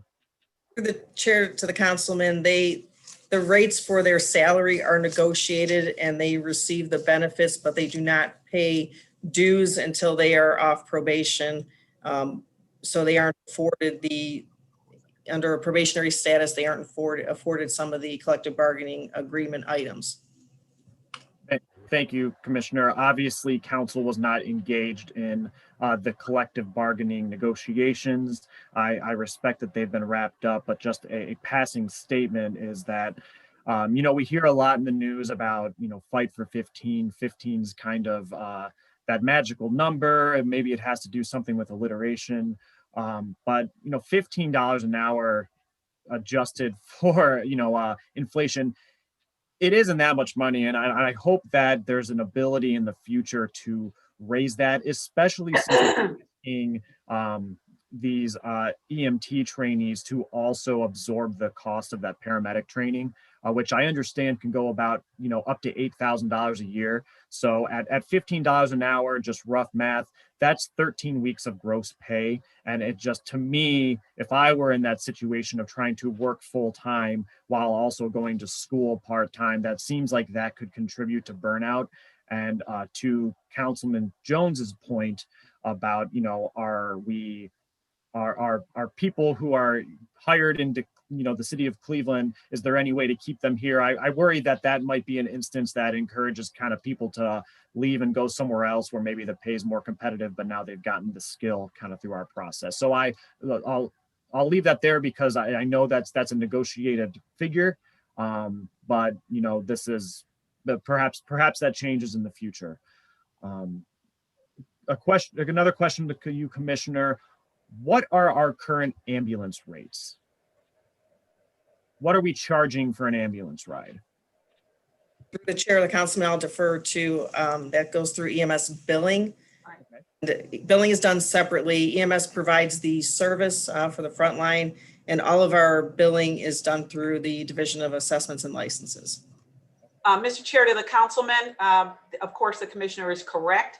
An average cost of billing for a transport, I will have to get you that number. Quite naturally, it depends on where you're being transported from and to, but I will get you an average number off the top of my head, looking at numbers, looking at what we take in.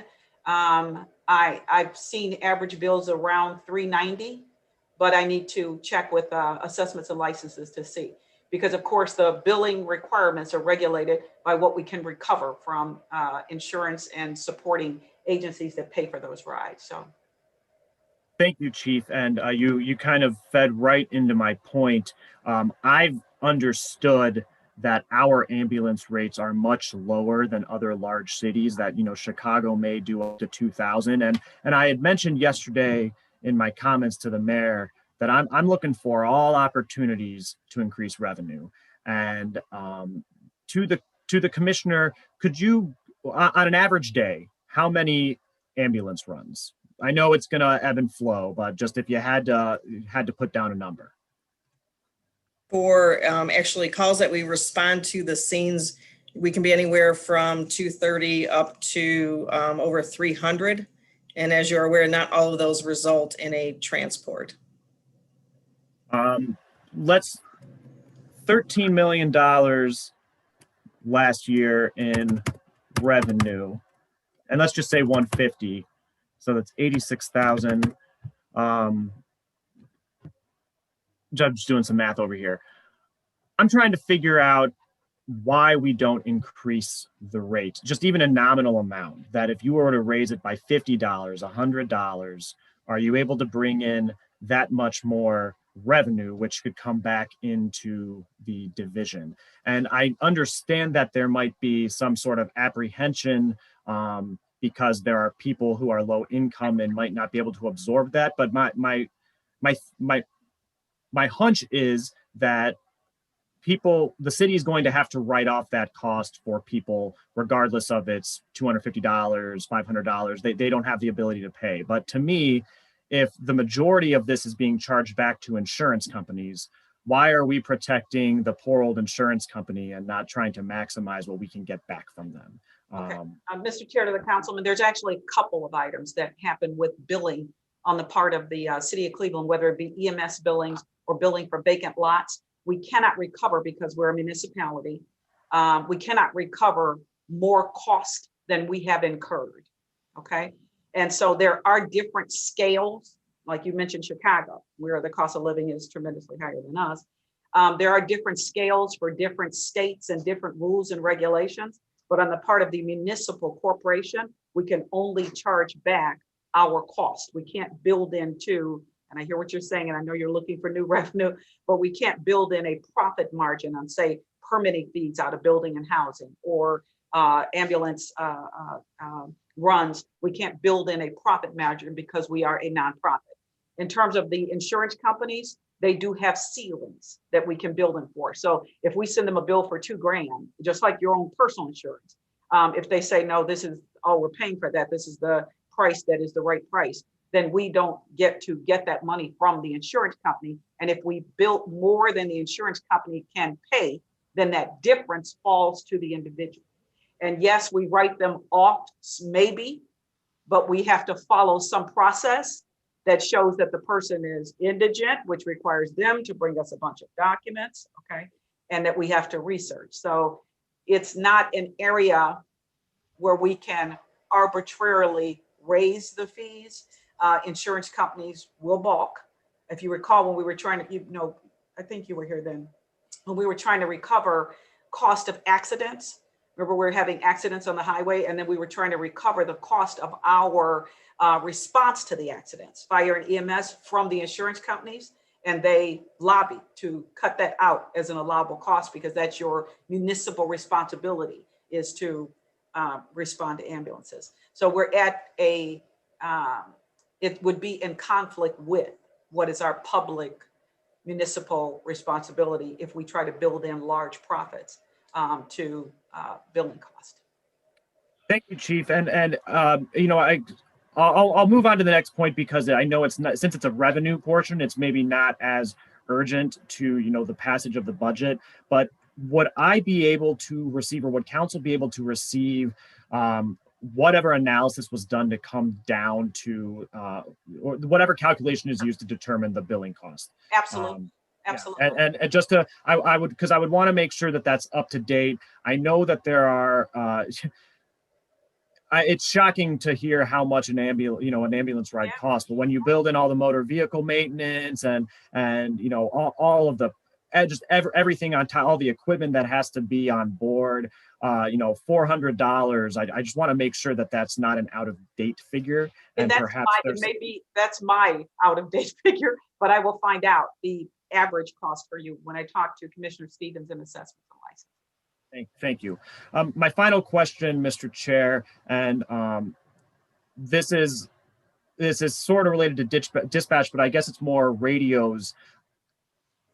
How integrated is the EMS radio system with the remainder of public safety? And this is what I've been told, that if an ambulance is out and the workers need to communicate directly with CPD for whatever reason, they have no direct line. Their only ability to do that is to call 911 and go through the dispatcher as an intermediary.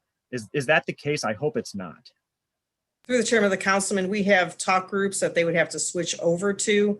But obviously, for the quickest way, if they are having an emergency where they're in danger, they would go through our communications center, who would relay that. And they also have a silent emergency button on the radios to communicate in order to get assistance. So it depends if they are on the scene working with them, or if there is something that they need, it would be direct, or they can go through the communications center. Thank you. Is that typical in jurisdictions for it there not to be a common radio? I guess we're all playing on the same team, and we're coming to the scene with whether it's police, fire, EMS, coming with different skill sets. And to me, I want to make sure that we're not siloed. Through the chairman of the councilman, it depends on what the need is, because if they need additional resources, the dispatchers would have to send those resources. The gentlemen or ladies who are responding, aren't going to be able to dispatch additional resources or tell them what they need. So it depends on what the need and the request is, and how they can communicate with each other. All right, thank you, Mr. Chair. I'll probably have more questions as I work all of that through my brain, but at this point, I will yield the floor, because I see some other hands are coming up. And just on that point of my colleague's line of questioning, when is the last time that we had a rate increase for those ambulance? Do we know? Or can you get that with that request that you're going to provide, Ms. Dumas, Chief Dumas? Sorry, I had to unmute me. Yes, I can get you that request. And keep in mind that, again, we can only recover cost. And then as we're dealing with insurers, they have a fixed rate that they will pay. So I want to be emphatic on that. If we go higher than that rate, it falls to our population. And of course, the population that generally uses the most ambulance services have to some degree an inability to assume that debt. But And yes, that's a great, I will thank get you you. for- yeah, but thanks for putting that in perspective, because basically, let me just, you did it so eloquently, Director. You said that even if we did increase the cost of fees, it's not going to save the taxpayers any money. No. It'll still be on the hook of the taxpayers, not Exactly. the city or the insurance company. Exactly. And that's The basically, resident. Yeah, the resident using All the, because the insurance company won't pick up beyond their caps. Okay. And Could so- I, and I'm glad Mr. that Chair, point. could I follow We that need back to up with make one sure- question? Yes, Is go it- ahead, Councilman. Is it typical in other cities for, it sounds like what the city's trying to do is offer the ambulance at no cost to the resident, that you're basically charging it equal to the amount of insurance. Is that the goal? Actually, that's not the goal and that's not the purpose or intent. What we're trying to do is to recover the cost. And then again, we negotiate with insurance companies, and what you suggested about, you have conversations about the cost that's incurred. We absolutely do. We have conversation about cost that's incurred and try to negotiate better recovery, but it's not our intent at all to provide free ambulance service to residents in the city of Cleveland. We simply could not afford to do that. But it is our intent to try to recover cost. But again, the group that generally uses it, Councilman, to the extent are generally individuals that have that are seniors or that have lower income. I'll close for the second time by saying that, you know, I've seen stats on that, you know, my brother's a fireman paramedic, and I know that there are people who if the system's not structured right, can view it as a trip to the hospital that's not emergent. And I'm trying to figure out, you know, obviously we don't want to be taking up resources and putting people at risk when there are emergent situations. And I wonder to the degree to which the cost we're charging kind of feeds into that phenomena. So with that, I'll yield, sir. Thank you so much. Great line of questioning. I do have Jenny Spencer and Councilman Bashir Jones for a follow-up. Councilwoman Spencer and then Councilman Jones for follow-up. Thank you, Mr. Chair, and through the chair to the commissioner. I don't want to ask any repetitive questions. I think my colleagues have asked some outstanding questions today. I've been learning a lot. I really appreciate the line of questioning today.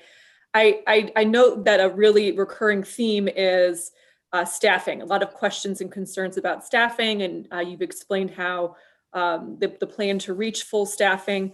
Mine is more on the retention side. We also kind of touched upon pay scales and so on. I have a concern about pay parity with other emergency or frontline workers such as police and fire. I understand there's a pay parity, there's a disparity there, and that can lead to retention challenges for EMS workers who then choose to go into other lines of work. Through the chairman to the councilwoman. So I don't know if you heard that we actually just settled 2 contracts. We had the 13 to 16, the 16 to 19 and the 19 to 22 contract with CARE, which gave them significant wage increases that we settled in 2020. As far as the retention, we do have some individuals who leave and they go to suburban fire departments, or they go to police departments, they go to work in a hospital, they go on for training to be physician's assistants or nurses. So they leave for various reasons. And and the other piece was talking about wage. We're a third service, which is hard to find comparables when it comes to third services. There's only a few still left across the US where most of them are combined with fire. So, you know, we're unique within that aspect as far as being a third service and where our pay rate is compared to our public safety peers. But within the city of Cleveland, we have received a significant bump for the frontline individuals. Thank you for the clarification. Thank you, Mr. Chair. Thank you so much, Councilwoman. Councilman Bashir Jones for closing remark, and then we move to the next section. Thank you so much, Chair. Chair to the chief or whoever will have this information. What is our demographic in regards to men, women, people of color? What is the demographic for EMS?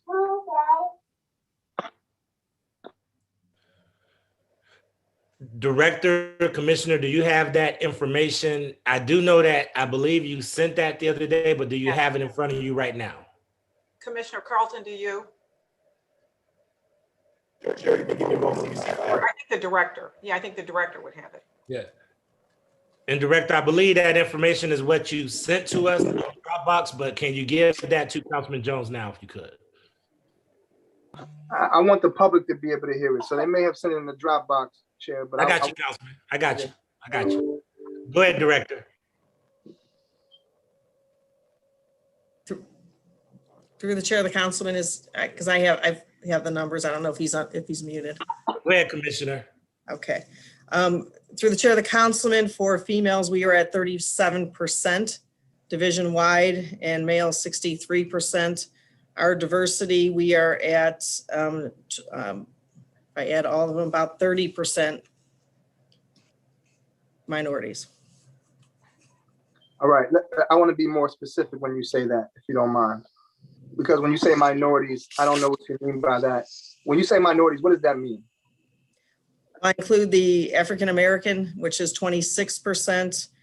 Our Asian-American community, we're at 1%. We have 5% Latinos, and we have 3% that identify as other. Okay, so basically, when you say 70%, is that 70% white males, 70% white males, white women? What does that 70% consist of? Our Caucasian males are at 46%, and our females, Caucasian females, are at 19%. Okay, okay. And for minority, you're saying minority is a mixture of Black, Asian, and Hispanic. And those who identify as other, which would include Native American in the other. So the African-American community for our staff is at 26%. That's men and women. So that seems even worse than what we talked about last year. So we discussed this last year. What has been put in place that has made it different? It seems to be still the same problem. Chair to the director. Director, can you answer this question? I don't think, maybe she doesn't have the answer. I'd rather. Chief, you answer that. Through the chair to the Councilman. Chair to the director, Director Howard. Your phone is on mute, so I can't hear you, brother. Director, Director, take yourself. I'm sorry, Yeah, I had to switch to a different system. Can you all hear me now? Yes. Okay.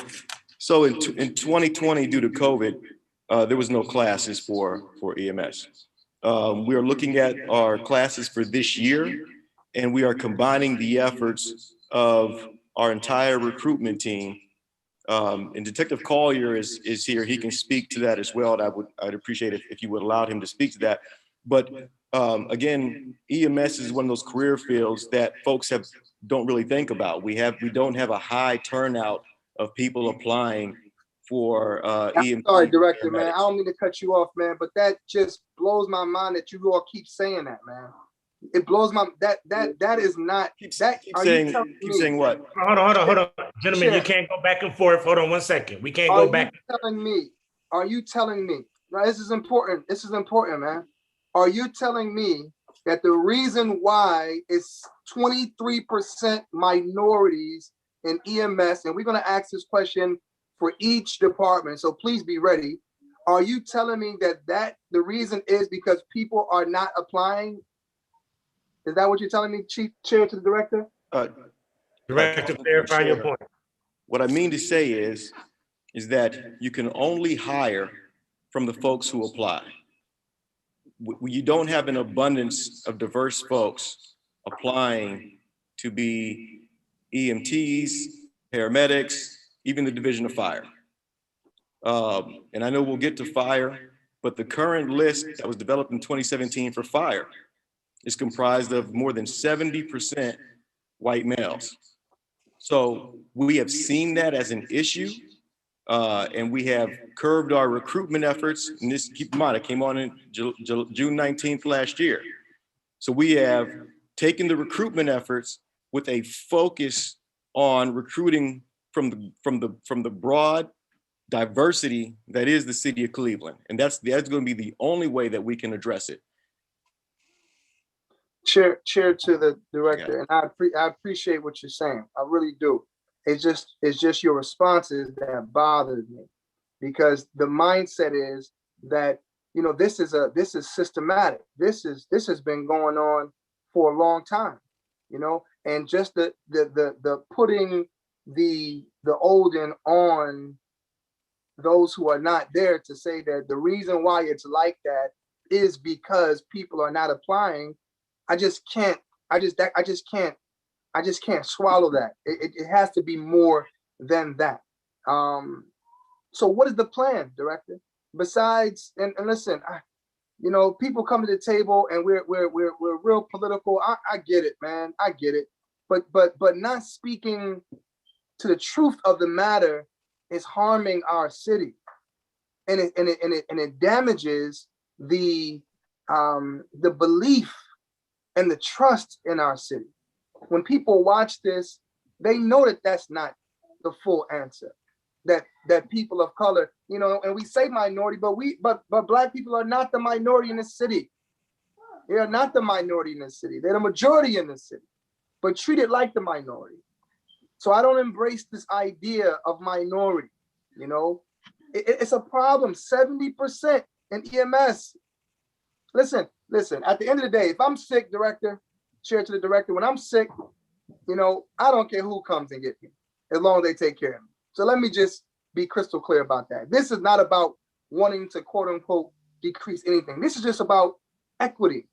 And ever since, man, every year, my colleagues would agree, man, there's few people who have spoken more to this than I have.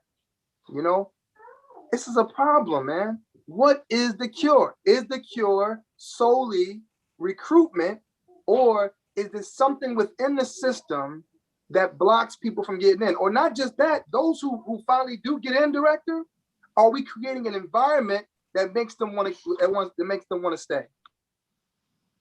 Okay, Councilman, we're gonna do an entire hearing on that. So I know you've been very passionate and very strategic about really trying to deal with that. So we'll make sure that we follow up with that with you. So just that will not die. Chair, this is I don't even really know what can be said at this moment, Chair, but it's heartbreaking to me. It's heartbreaking to my residents, and it should be heartbreaking to us as a city. That are we creating an environment where not only that we are recruiting, but we are creating an environment that diverse groups want to remain, not just Black. I mean, the Asian population, 1%. In my ward, I have the largest Asian population in the city in Ward 7, right? How are we reaching out to them? You know, how are we reaching out to our Hispanic community? You know, these are questions that we have to really, and not just reaching Chair to the Director, but are we creating an environment that makes them want to stay? Or those who come in, are they being bullied while they're there? Are they being treated badly while they're there? That makes them say, you know what? I don't even want to be in this system because I don't feel wanted. So Chair, this is Chair to the Director. I'm not trying to, man, you're doing a phenomenal job, my friend. Honestly, man, if you wasn't, you know, I would tell you on here and face to face, you know what I mean? So but I'm telling you face to face, as I've told you before, you're doing a great job, brother. And I appreciate the work that you're doing, but we got to figure out how to speed this thing up, because it's been like this for 4 years. 4 years. Every year I talk about this and it hasn't changed. Chair, may I respond briefly? Director, can we do this? And I'm gonna let you do this, but here's what I want to do, because I know that once you do this, I need this to be the last comment on this topic. I'm gonna give you that floor to do that, and then I have to move to Councilman Conwell, because I don't want this just to continue to be just this topic. So, and it's an important topic, but I want to make sure. What topic is more important? What topic is more important, Chair? No, Councilman. I understand what you're saying, and we're going to get, and listen, I'm a black man. Nothing more important than black people having an opportunity. I care more about black people, or just as much, than anybody on this line or anybody in this city. So I understand what we need to bring to the table and how we need to address this systemic approach. So I understand that. My point is, I really want to make sure that we're going to deal with this in fire, police, and others. And this is the stream that runs through all of the safety departments. But I don't want just this topic to be the back and forth between, anybody on this call. That's all. That's all I'm trying to avoid. But I do appreciate your point, Director, and then I'll move to Councilman Conwell, and then we'll move on. Director, and then we'll move on. Thank you, Chair, Councilman. When I say that we can only hire for more people to apply, that's not me just blaming it on the citizens who apply, right? It has to be outreach. We have to do overbroad, extreme outreach to the community, and that's what our recruitment team is set to do. If there's a systematic barrier that is prohibiting diverse applicants from applying, the only way to go at that systematic barrier is full force. And that's what our recruitment team is going to do. We have said it numerous times, we meet every week to come up with ideas about how to do it. Every time, we're on meetings with council, we add, if you want to do recruitment, and we would love to partner with every member of council, because, I'm gonna tell you, I hate, like you like to hear, I hate to say COVID. But getting out face to face, we had to get around that. Schools aren't in sessions, people aren't meeting. So, our recruitment team has been fantastic with bringing ideas to the table through social media, working with all the schools that are in the city of Cleveland.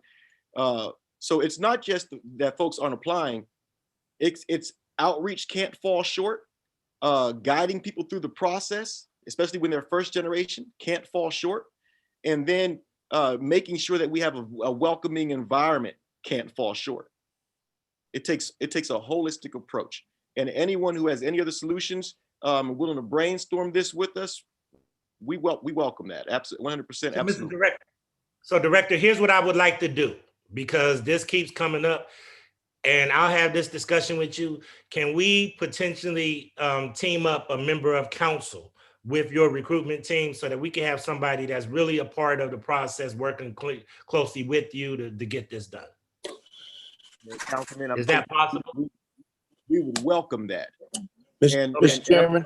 Chair, not just recruitment, Chair. It's not just recruitment. We'll work on that, but I'm saying we'll get in that whole process, because you're also talking about retention, Councilman, right? And they've offered to make sure that we have a seat at the table to do that. Councilman Jones, on that point, briefly, I have to move on. Councilman Joe Jones, Councilman Bashir Jones, he's yielding the floor to you, Councilman Joe Jones. Thank you, Mr. Chairman. And I know you're trying to move the budget and everything forward, and this has been such a hot topic now in the city of Cleveland, going all the way back to Fannie Lewis. I'm good to see Anthony, our fire chief assistant here, could probably shed some light on this. But I would love, Mr. Chairman, to work with the administration as relates to this issue. And I welcome that opportunity, with, of course, with the privilege of the chair and the deference on that. I got you, Councilman. I'll make sure we forward that to Director Howard. Councilman Conwell, and then I do want to make sure we move to the next part. Councilman Kevin Conwell. Thank you very much. Mine will be very, very quick. Through the chair to the director, I would like to do a ride around with EMS also, so I can get an up close view of what's going on. If you reach out to me, call me on my cell phone right after budgets, I want to ride with you. Give me an EMS worker and not the director of EMS, because I want to see what's going on. The expert, expert opinions. To the chair, I have been on several ride-arounds with EMS, and I learned a lot from them, and I want to do it again. So log me on with that. Also, I want to help you out, Mr. Chair, help us out with the recruiting of EMS. If you give me some recruiting material through the chair to the director. I will get it out in my neighborhood by any means necessary. We'll walk the neighborhood, drop it to the community. I'll take it to the key stakeholders and partners. You just have to give it to me, and I'll work. We'll get it done. I believe in jobs. That's very, very important. And let me say this before before you move on, Mr. Chair. Councilmember Bashir Jones is right. The recruitment piece and retention is important because you can recruit someone and it costs dollars to recruit people and it costs dollars to train people. So we also need to look at the training, recruitment, as well as retention. Because if a worker isn't trained right, that behavior would not be right in EMS and fire as well as the police. Training is huge and training is ongoing. So that's all I have to say. And I'm there to help. Give me a call. Reach out to me, Safety Director. Thank you. Thank you so much, Councilman. I'm going to move to fire. Actually, here's what I would like to do. Let's do corrections if we could, and then we'll take a brief break, and then we'll come back with fire, and then move on to the rest of the agenda. But I want to hack away, at least with corrections if we could. So if everybody could move to corrections, I know I'm jumping and skipping one, but we're going to take a brief break after corrections and then come back and finish up the day. So Ms. Tilly, can you give us the page and also the summary of Thank you, Mr. Chairman. Page 288, Division of Corrections, Director Carrie Howard. Page 289, 2020 salaries and wages, unaudited, $77,229. 2021 budgeted, $140,577. Page 290 for total expenditures, 2020 unaudited, $2,566,065. 2021 budgeted, $4,517,301. And on page 291 for staffing, 2020 budgeted 1, 2021 budgeted 2. All right. Any opening statements from the person from OPS? Do we have, I'm sorry, not OPS, but from the corrections? Do we have a representative from the corrections here? Here, I have a brief statement, then I would like to spin to Lisa Scafidi, who is our project director for corrections. 2020 has been a different year for corrections. It's important to understand that Coward County provides all services to those arrested for committing or allegedly committing crimes in our city. The county books, processes, handles post-booking medical care, and houses individuals arrested by the Division of Police and our partner agencies, as well as those sentenced by the Cleveland Municipal Court. Much effort has been made to reduce jail population, especially during the pandemic. The average daily population has decreased to approximately 66 in 2020, down from 110 in 2019. Project manager Lisa Scafidi and the project coordinator, which is currently a vacant position, oversees and monitors our contractual relationship with the county, as well as validating the county invoices to make sure that we are not overcharged a per diem rate for services. The proposed budget funds the needed operations, our contractual relationship with the Coward County's operation of the jail. I'll turn over to Lisa Scafidi, and I believe Marty Flask is with us as well. Yes, sir.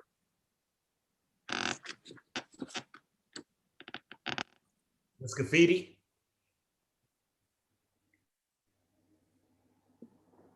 Is Ms. Scafidi around? She's there. She's unmute. Ms. Scafidi, can you unmute? I'm unmuted. All right. Okay, there you go. Ms. Lisa, any opening remarks? No, if you have any questions, just feel free to ask. We're not as complex as the other divisions. Special Assistant Flask? In 2017, Mr. Chairman and members of the committee, as you're well aware, as you approved the legislation, council approved the legislation, but we transferred all jail duties and responsibilities from the city of Cleveland to the Cuyahoga County Sheriff's Department. That process has continued. Overall, it's been a pretty successful transition.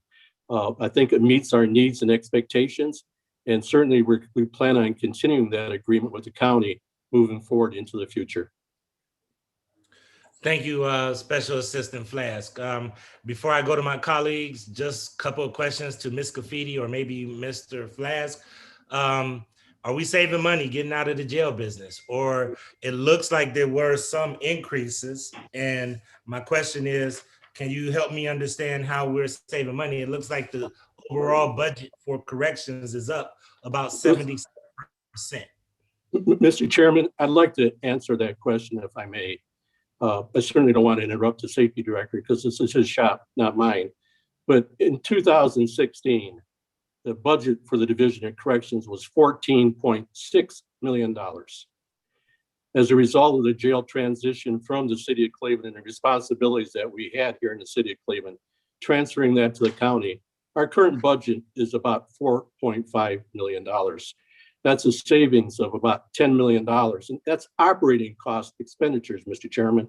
And to the members of the committee, that does not include vehicles, maintenance on the House of Corrections, the jail, any infrastructure enhancements. So from a monetary perspective, it's been a $10 million savings plus for the city of Cleveland. All right, thank you. And I'll be less than remiss if I did not ask this question. There's been some very big concerns regarding the county jail. And in addition to us being able to provide public service and making sure that we, stay within our budgetary amounts, we also have to look out for the public. And even though somebody is apprehended, we still care for that population too. What have we done to make sure that we're protecting our citizens? And do we still have any kind of oversight or any kind of way to make sure that the folks that our police officers, our folks are arresting and putting in that county jail are going to walk out of there in the same or better shape than they walked in? So I just want to understand what our ombudsmanship is like in this process. Mr. Chairman, to the members of the committee, I'd again like to try and answer that question if I may. At the initial time that the transition took place, the county jail did experience a number of missteps in terms of their management, in my opinion, of the jail staff and the prisoners themselves. The state stepped in and did a monthly audit of the county jail operations.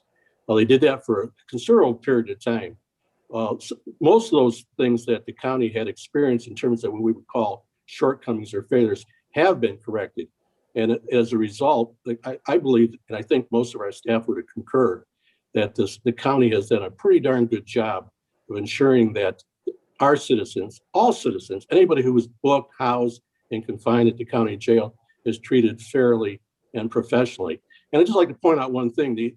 When we look at the county jail, the Cleveland Division of Police arrests, or those individuals who are sentenced by the judges of Cleveland Municipal Court, or people who are being held without bond, who can't post bond, comprise about 5% of the county jail's population. All right, thank you, Special Assistant Flask. Always as first, I have the Vice Chair, Mike Polisic, and then I have Bashir Jones, followed by Councilman Joe Jones. Councilman Polisic, you have the floor. Thank you, Mr. Chairman, my honorable colleagues, and to the director, and to Marty Flask and the other folks that are here. Going to page 289, but before I do that, first of all, I want to say to my colleagues, the whole issue of the jail, the county assuming the responsibility for the jail, is something that was talked about, as Marty knows, for 20 plus years. And I was involved in those discussions years ago, then as chairman of public safety and then as council president. So it was something that had always been the intention of the city to get out of the jail business, as we see in other counties across the state. The municipalities were not in the jail business. It was the county. And we were one of the few, maybe the only large city in the state that was still in the jail business. So it was a route that we had wanted to go for a long period of time. And I believe it was the right route to go. I might add, and I think it has saved us a substantial amount of money. But as the chairman indicated, there have been growing concerns about the operation of the county jail, especially as it pertains to fatalities and other things that have taken place.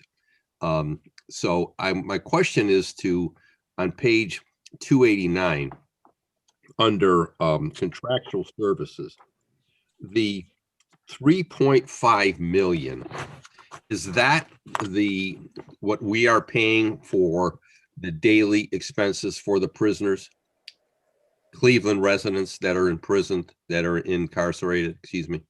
Mr. Chair, yes, that is, and that's based on the 2021 estimate, is based on an average of 95 inmates per day at $103 per Okay, wait a day minute, per inmate. 95 inmates. Yeah, at $103 per day.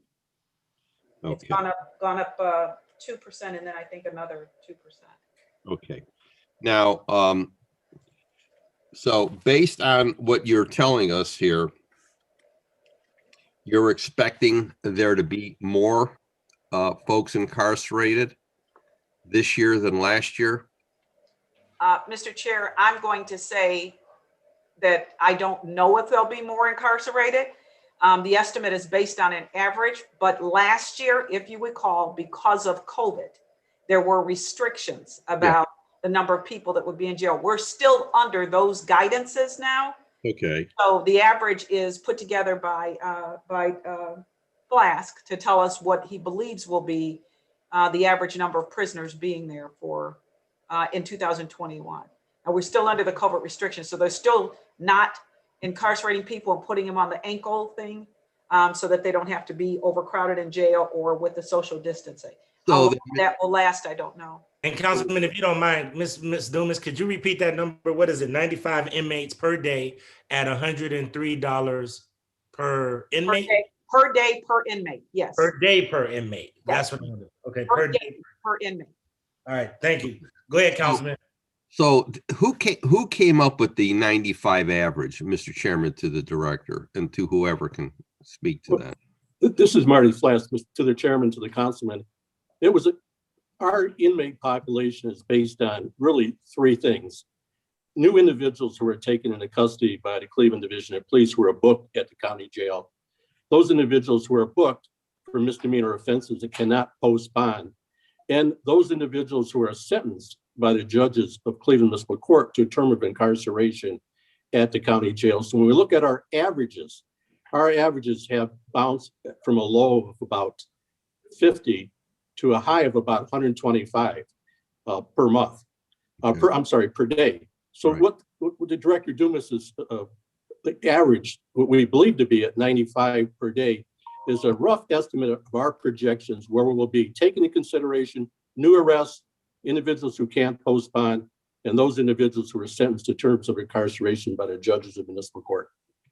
Okay, so based on your explanation here, the $103, have we looked at that? Has the county been able to break that down, that charge? Mr. Chair, go on, Marty. Well, through the chair, that was, a lot of discussion led up to the agreement between the city and the county. Both agreements, the agreement, of course, is approved by both the county and the city councils. We agreed upon $99 per day per prisoner. Right. Increases not to exceed 2% per year based on justifiable costs that the county may incur, but not to exceed 2% per day. But as recently as yesterday, I heard that the county's actual costs might be as high as $128 per day per prisoner. But that's what the county had estimated as recently as yesterday. We are, of course, going to be paying $103 because that's the agreement we have with Cuyahoga County and the County Sheriff's Department. And that agreement, Mr. Chairman, to Marty, that agreement, the 103 is for the remainder of this year, or what? It can only be reviewed in once per year, not more than once per year. So as we move into this $103, it is a firm number for 2021, Councilman. Okay, because there has been some controversy public controversy as it pertains to how the county came up with their dollar per inmate. And there's been some allegations that that the county was attempting to make money off of the municipalities as it pertains to the charge per daily fee per prisoner. I'm sure you've seen that and read that. Yes. Okay, so you're telling me, based on your review, you believe that $103 is a justifiable amount?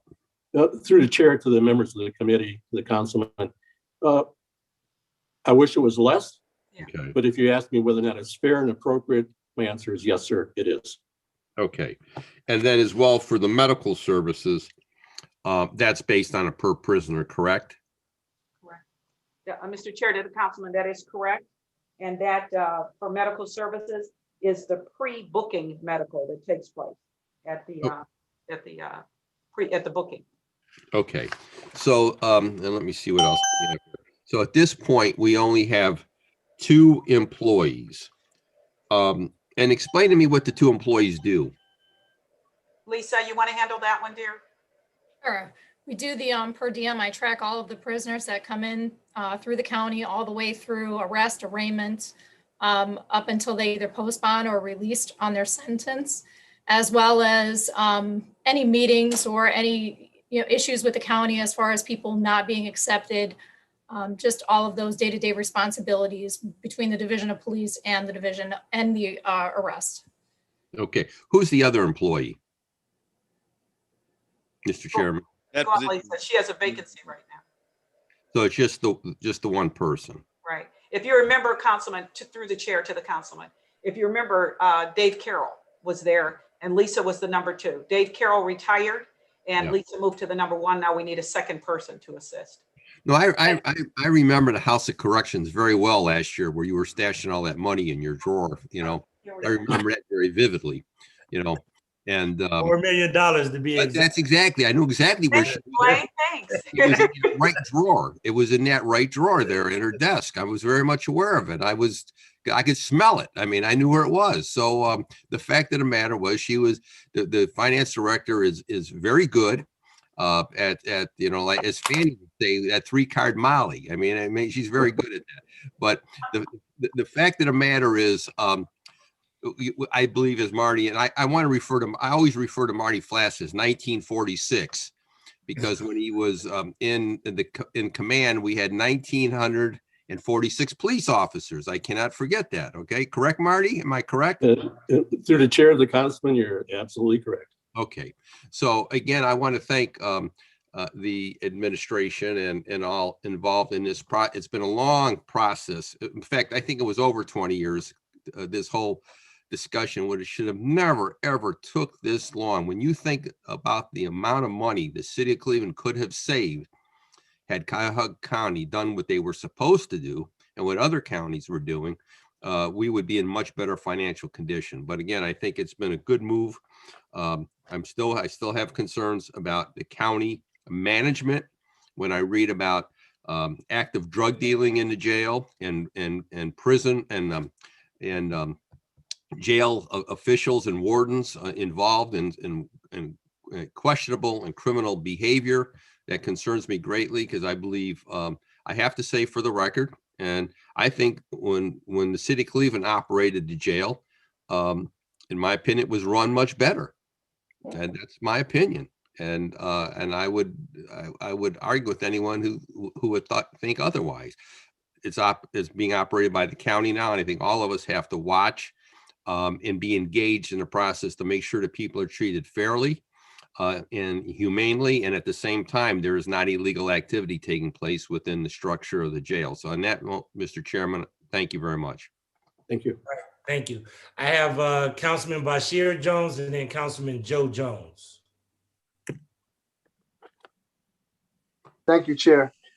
As we look at I wanted to a point of clarification to Special Assistant Flass, Chair to the Special Assistant.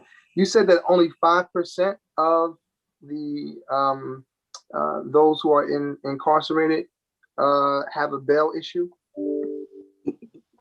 Through the chair to the councilman, our arrests by the Cleveland Division of Police, those individuals who are booked at the county jail by the Cleveland Division of Police for misdemeanor offenses comprise about 5% of the county jail's population. The number of individuals who are eligible for bond and cannot post bond, that's something I cannot refer to. I don't think any of us on this call right now can answer that particular question. Okay. Okay. And I saw Chief Dumas. Anytime I ask a question, Chief Dumas, she goes up or down or no, real quick. So this, Mr. Chair to the councilman, this one is important because when you have public conversation about the county jail, there's always some assumption that the city of Cleveland has a lot of people that are incarcerated there. So Marty's making the point that only 5% of who they incarcerate at the county system are from the city of Cleveland, from our process. Interesting, interesting. So are you saying, Chair to the Chief, that those who that so you're saying it's not a bunch of Clevelanders there, you're saying? That's my point. That's my point. Well, through the chair, yeah, just if I may, this is Marty Flask. We have a lot of Clevelanders who are arrested for felony crimes within Cuyahoga County, within the city of Cleveland, who are incarcerated for felony offenses. Normal procedure, normal protocol in the Cuyahoga County Jail. What I'm referring to is the agreement that we have with the county to transfer Cleveland prisoners to the Cuyahoga County Jail.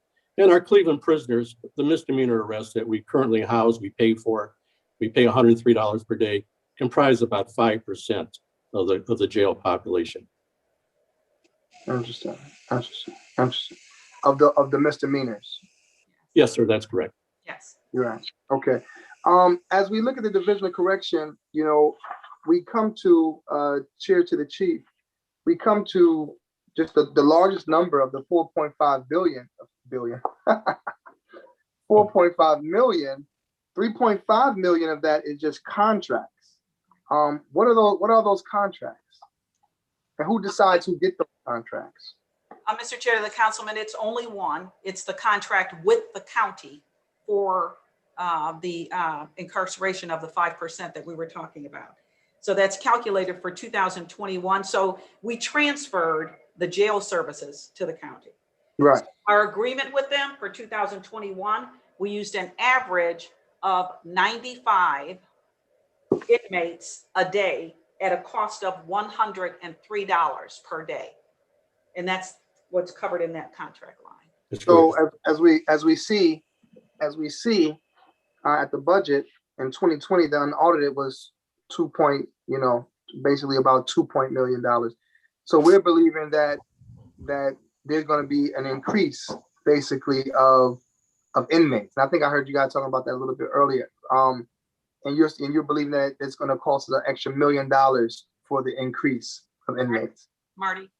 Yep, to the chair of the councilman. Yes, sir, that's correct. As we project ahead, we're moving beyond some of the restrictions that may have been imposed as a result of the pandemic. We estimate that we will be incarcerating somewhere between 85 and 90 people per day in the county jail. But I just want to make sure that we have a full understanding. This includes people who are now arrested, people who have been arrested and being held because they can't post bond, and individuals who are sentenced by the judges of Cleveland Municipal Court.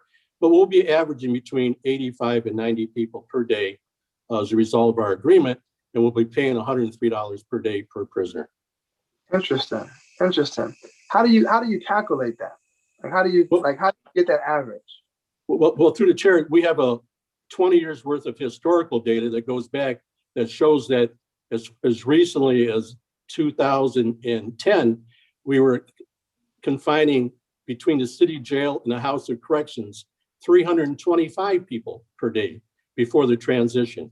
But as a result of some enhancements to the bonding process, issuing summonses in lieu of arrest, the pandemic that we've all experienced in our operations in the Division of Police and throughout city government, that's our best guess estimate. I think we're pretty close to that number. I don't know. I think it's a good number. I think it's a good projection. Interesting. I would love to talk to you about that offline, because, the goal should be to decrease it, right? And I'm just wondering, as we come up with these numbers, Is there a Well, system, Mr. Chairman, to the chairman, Chairman, to Mr. Flash, is there a system that's in place that makes that a reality? You know, well, I Mr. guess, Chairman, is there intent, let me just finish, please, Mr. Flash. okay. Is there intentions to make sure that that's the reality? Like, you know, and that kind of, you know, that kind of just makes me think, you know, and listen, and whether it's not the reality or not, sometimes people's perception is their reality. You know, there's always been, growing up in my neighborhood, I was always told that, you know, the police have a quota. They have to arrest a certain amount of people in order. I mean, that was the, and the actions kind of made it feel like it was the truth, even if it wasn't. So is there a quota that you're feeling, that you're feeling with keeping the jail at that number? Is our goal to decrease this number, to decrease the amount of prisoners? Is that even something that we would like as a system, that we would like to see? Well, Mr. Chairman, through the chair to the councilman and the members of the committee, let me try and answer that question. And I think I'll ask Lisa Scafidi to weigh in terms of the current arrest statistics for the Division of Police, because I know she has those available. There's three things that have happened. Judicial decisions have required the Division of Police to charge or release individuals within 36 hours. The Department of Public Safety, Director Howard, the Chief Williams, have issued a policy and a practice that in lieu of arrest, whenever a summons can be issued, a summons is issued. But if we look historically, through the chair to the councilman, at arrest by the Cleveland Division of Police, we are in the lowest point, 2020, that we've been in several decades. During my tenure as chief of police, we averaged 25,000 arrests per year. Physical arrests where we took people off the street and put them in a jail. Now, I think Ms. Scafidi can tell you what the statistics were for 2020. They'll show you just by way of comparison where we're at today. That's kind of scary, Mr. Flash. That's kind of scary. I'm interested in those numbers. I mean, I think some of those. I think that we can look back at those and no you know, disrespect to you, but I'm wondering how many of those arrests were unwarranted. But I'm sure we don't have those numbers. Or how many of those arrests affected families and destroyed families? But I'm glad to see that it's gotten better. That's a great thing. That's a great thing. But that's the end of my questions. Once again, honestly, I want to share this from the chair to the director. I don't know for our community if there's a more important position than yours, man. And I just want to share that openly with you. That's a heavy responsibility, you know what I mean? And I pray for you, man. You know, and that's a lot that you have to do and you have to work on. And you know, your position can truly uplift or destroy your community, whether it's about jobs, because you know, this conversation that we're having, chair to the director, in regards to diversity and the lack of diversity, it destroys a whole community.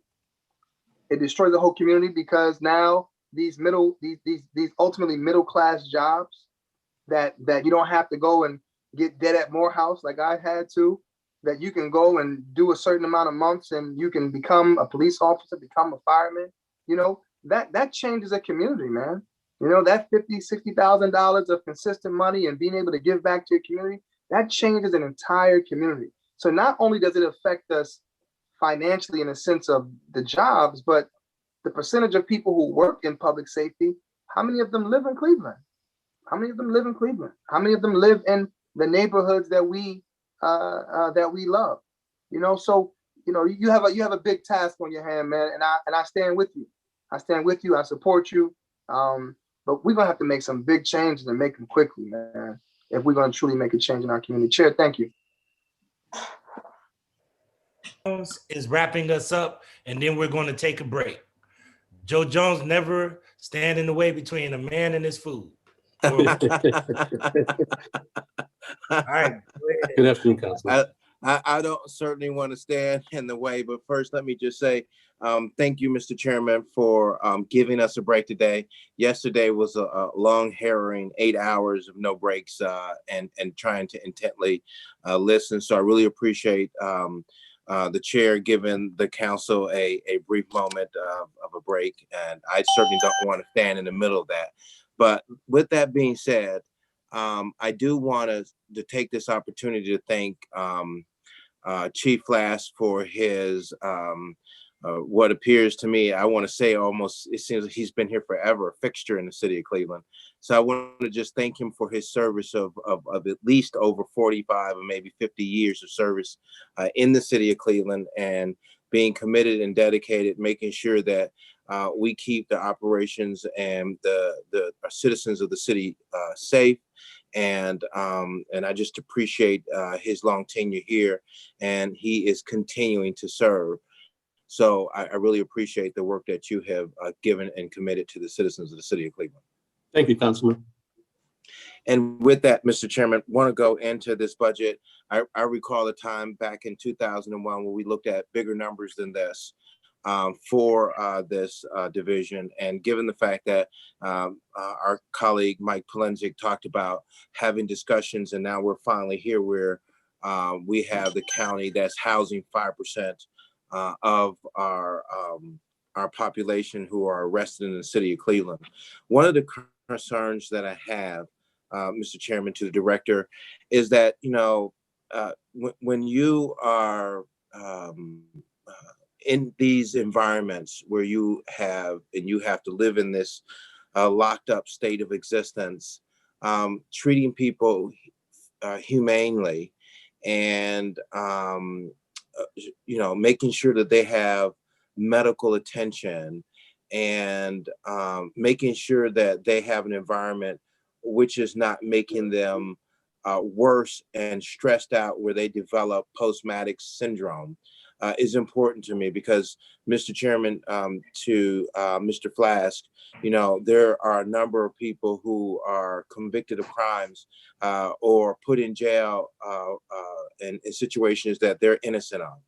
And the system treats them like criminals. And it's not until you've had an opportunity to actually go through the process to see how unjust the justice system is, and then to be an innocent person, and then to have your name smeared, torn down, and destroyed, and then having to serve a sentence for a crime you did not commit, and then being housed in an institution where the environment is less humane for a human being to be in. Those are situations and considerations, Mr. Chairman, that I would like to ask Mr. Chairman, to the director. How do we take care of our 5%? And the reason why I say that is because, you know, and that Barshir, my council colleague Barshir, touched on some of this.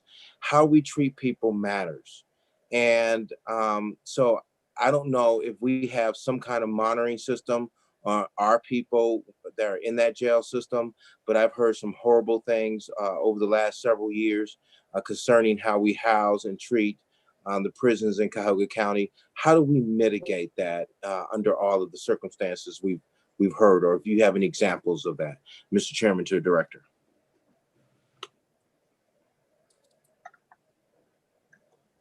Director, you're not on mute, but we can't hear you. Can you all hear me now? We can hear you now. Yeah. Okay, great. Councilman, through the chair, you know, we reduced the types of crimes for which we arrest. These are what we currently have incarcerated are those who are involved in violent crimes. We do care about the conditions in which those arrested are sitting in the county jail. That's the importance and the value of Lisa Scafidi, Marty Flask, and filling the vacancy. You know, I receive letters from people who are incarcerated. I will let you know, I read those letters, and those letters are passed on to one of those three individuals are named because they, you know, touch and concern that contract and the county's obligation to the city of Cleveland in dealing with the citizens.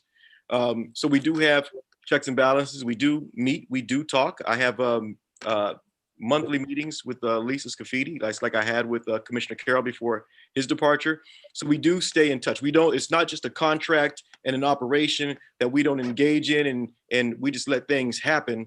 And I can also tell you that you know, we brief and we discuss things with the mayor. So we are involved and engaged with the execution of this contract. Yes, sir. And Mr. Chairman, to the director, I had a situation where I had to deal with how family members who are trying to get in contact with their loved ones and they're unable to do so, getting passed on hold forever, and not having a level of communications, especially when it comes to situations of health and special medications that the loved ones have to take in there. And Mr. Chairman, I cringe at the fact knowing that there have been people who have been in these facilities who have not had their medications, and their health was directly impacted by it. And in some instances, some of them are on dialysis. And so, Mr. Chairman, who will be the person that, if I can't get engaged and find out who to contact, who in the city, because before I couldn't find no one here. So I had to actually call my county councilwoman, Chantel Brown, to get me the information to whom I needed to talk to, so that person would have inroads to be able to get their issue resolved. So who in the city would I have to talk to when I need to be able to, on behalf of the family members of an incarcerated person inside the correction system in the county, who is that person I could contact here in the city where I could get instantaneous response there? Through the chair to the council, I'm sorry, you can contact me. Okay. And can I get your number, please? Yes, I'll send that to you. Okay, and let me give you my cell phone. And then if you could get all your information on text it to me. My cell phone number is 216-355-0017. And I'm Councilman Joe Jones, and I really appreciate having a relationship here, so that when we have situations like this in the future, I'll have someone I can directly contact. And Ms. Scafidi, can you get that to Ann Tilly so that we can get it out to everybody, to all of the council members, okay? Through the chair to the council, yes. All right. Chair, through to Councilman, this is also an important point to be brought up, is that the courts, Judge Early and the other judges in Cleveland Municipal Court, if there's ever an issue with anyone not receiving the medication or medical treatment that they need, if it's brought to the court's attention as well, that is another avenue for a solution. And Mr. Chairman, to the director, is the distinguished lady also a person that I can talk to mitigate any other kind of issues in terms of treatment in the facilities? So Lisa Scafidi would be your good point of contact. But if there's an incarcerated individual and that person's not receiving their medicine, and I'm speaking from my prosecutor days, is that if that person comes in and says, Judge, I'm not receiving my medication, the court is also works to ensure that medical medicine is given, treatment, dialysis, and those things are being received. Thank you, Mr. Chairman. Mr. Chairman, to the director, I don't know who would ask this. I don't know if it would be Mrs. Dumas. We budgeted last year for this department at $8,374,574, and we had an actual expenditure of $2,455,436 unaudited dollars. I wanted to know what happened to the difference of those funds. I'll repeat the question again. Here's what happens with, again, the allocation of general fund operating dollars. The budget at the beginning of the year is an estimate of operations for that year. And quite naturally, in 2020, no one anticipated COVID. We put in some restrictions that would help us meet the loss of revenue. And what happens at the end of that year is that we have a transfer ordinance that reallocates general fund budgets to expenditures we didn't anticipate, moving them away from ones that spent lower. So that's what happens to those funds at the end of the year. Okay. And Mr. Chairman, to the director, for the project director, we haven't hired anyone in for that position. What is the starting salary of that position, Mr. Chairman, to the director? Councilman, if budgetary range, I don't have it. I have it recorded at, Director, I have it recorded at 52. So that would be correct, 52. It's an estimate, yeah. An estimate. And do we have that currently, Mr. Chairman, to the director posted on the board? I would have to speak with the commissioner. I believe it is posted, but I don't want, I haven't gone on to the link today to see if it was there. So I don't want to, I don't like to give answers if it's not definitive. And Mr. Chairman, to the director, I noticed in general, I don't know how we go about it. I presume that when we have these open positions, do we go right out and post them on our employment site? How does that work? So civil service will post our vacancies, receive the applications, and then we will conduct interviews. And Mr. Chairman, again, to the safety director, thank you so much. I have no further questions. Appreciate it. Right. All right. With that being said, I am going to give us a brief break to make phone calls, to do anything. I'm going to ask if everybody can reconvene at 1:15. I know that's a very brief break, but 1:15. If everybody could return at 1:15, leave your computers on, and we're going to start off with fire. 1:15, beginning with safety director and fire. Thank you. Thank you, sir.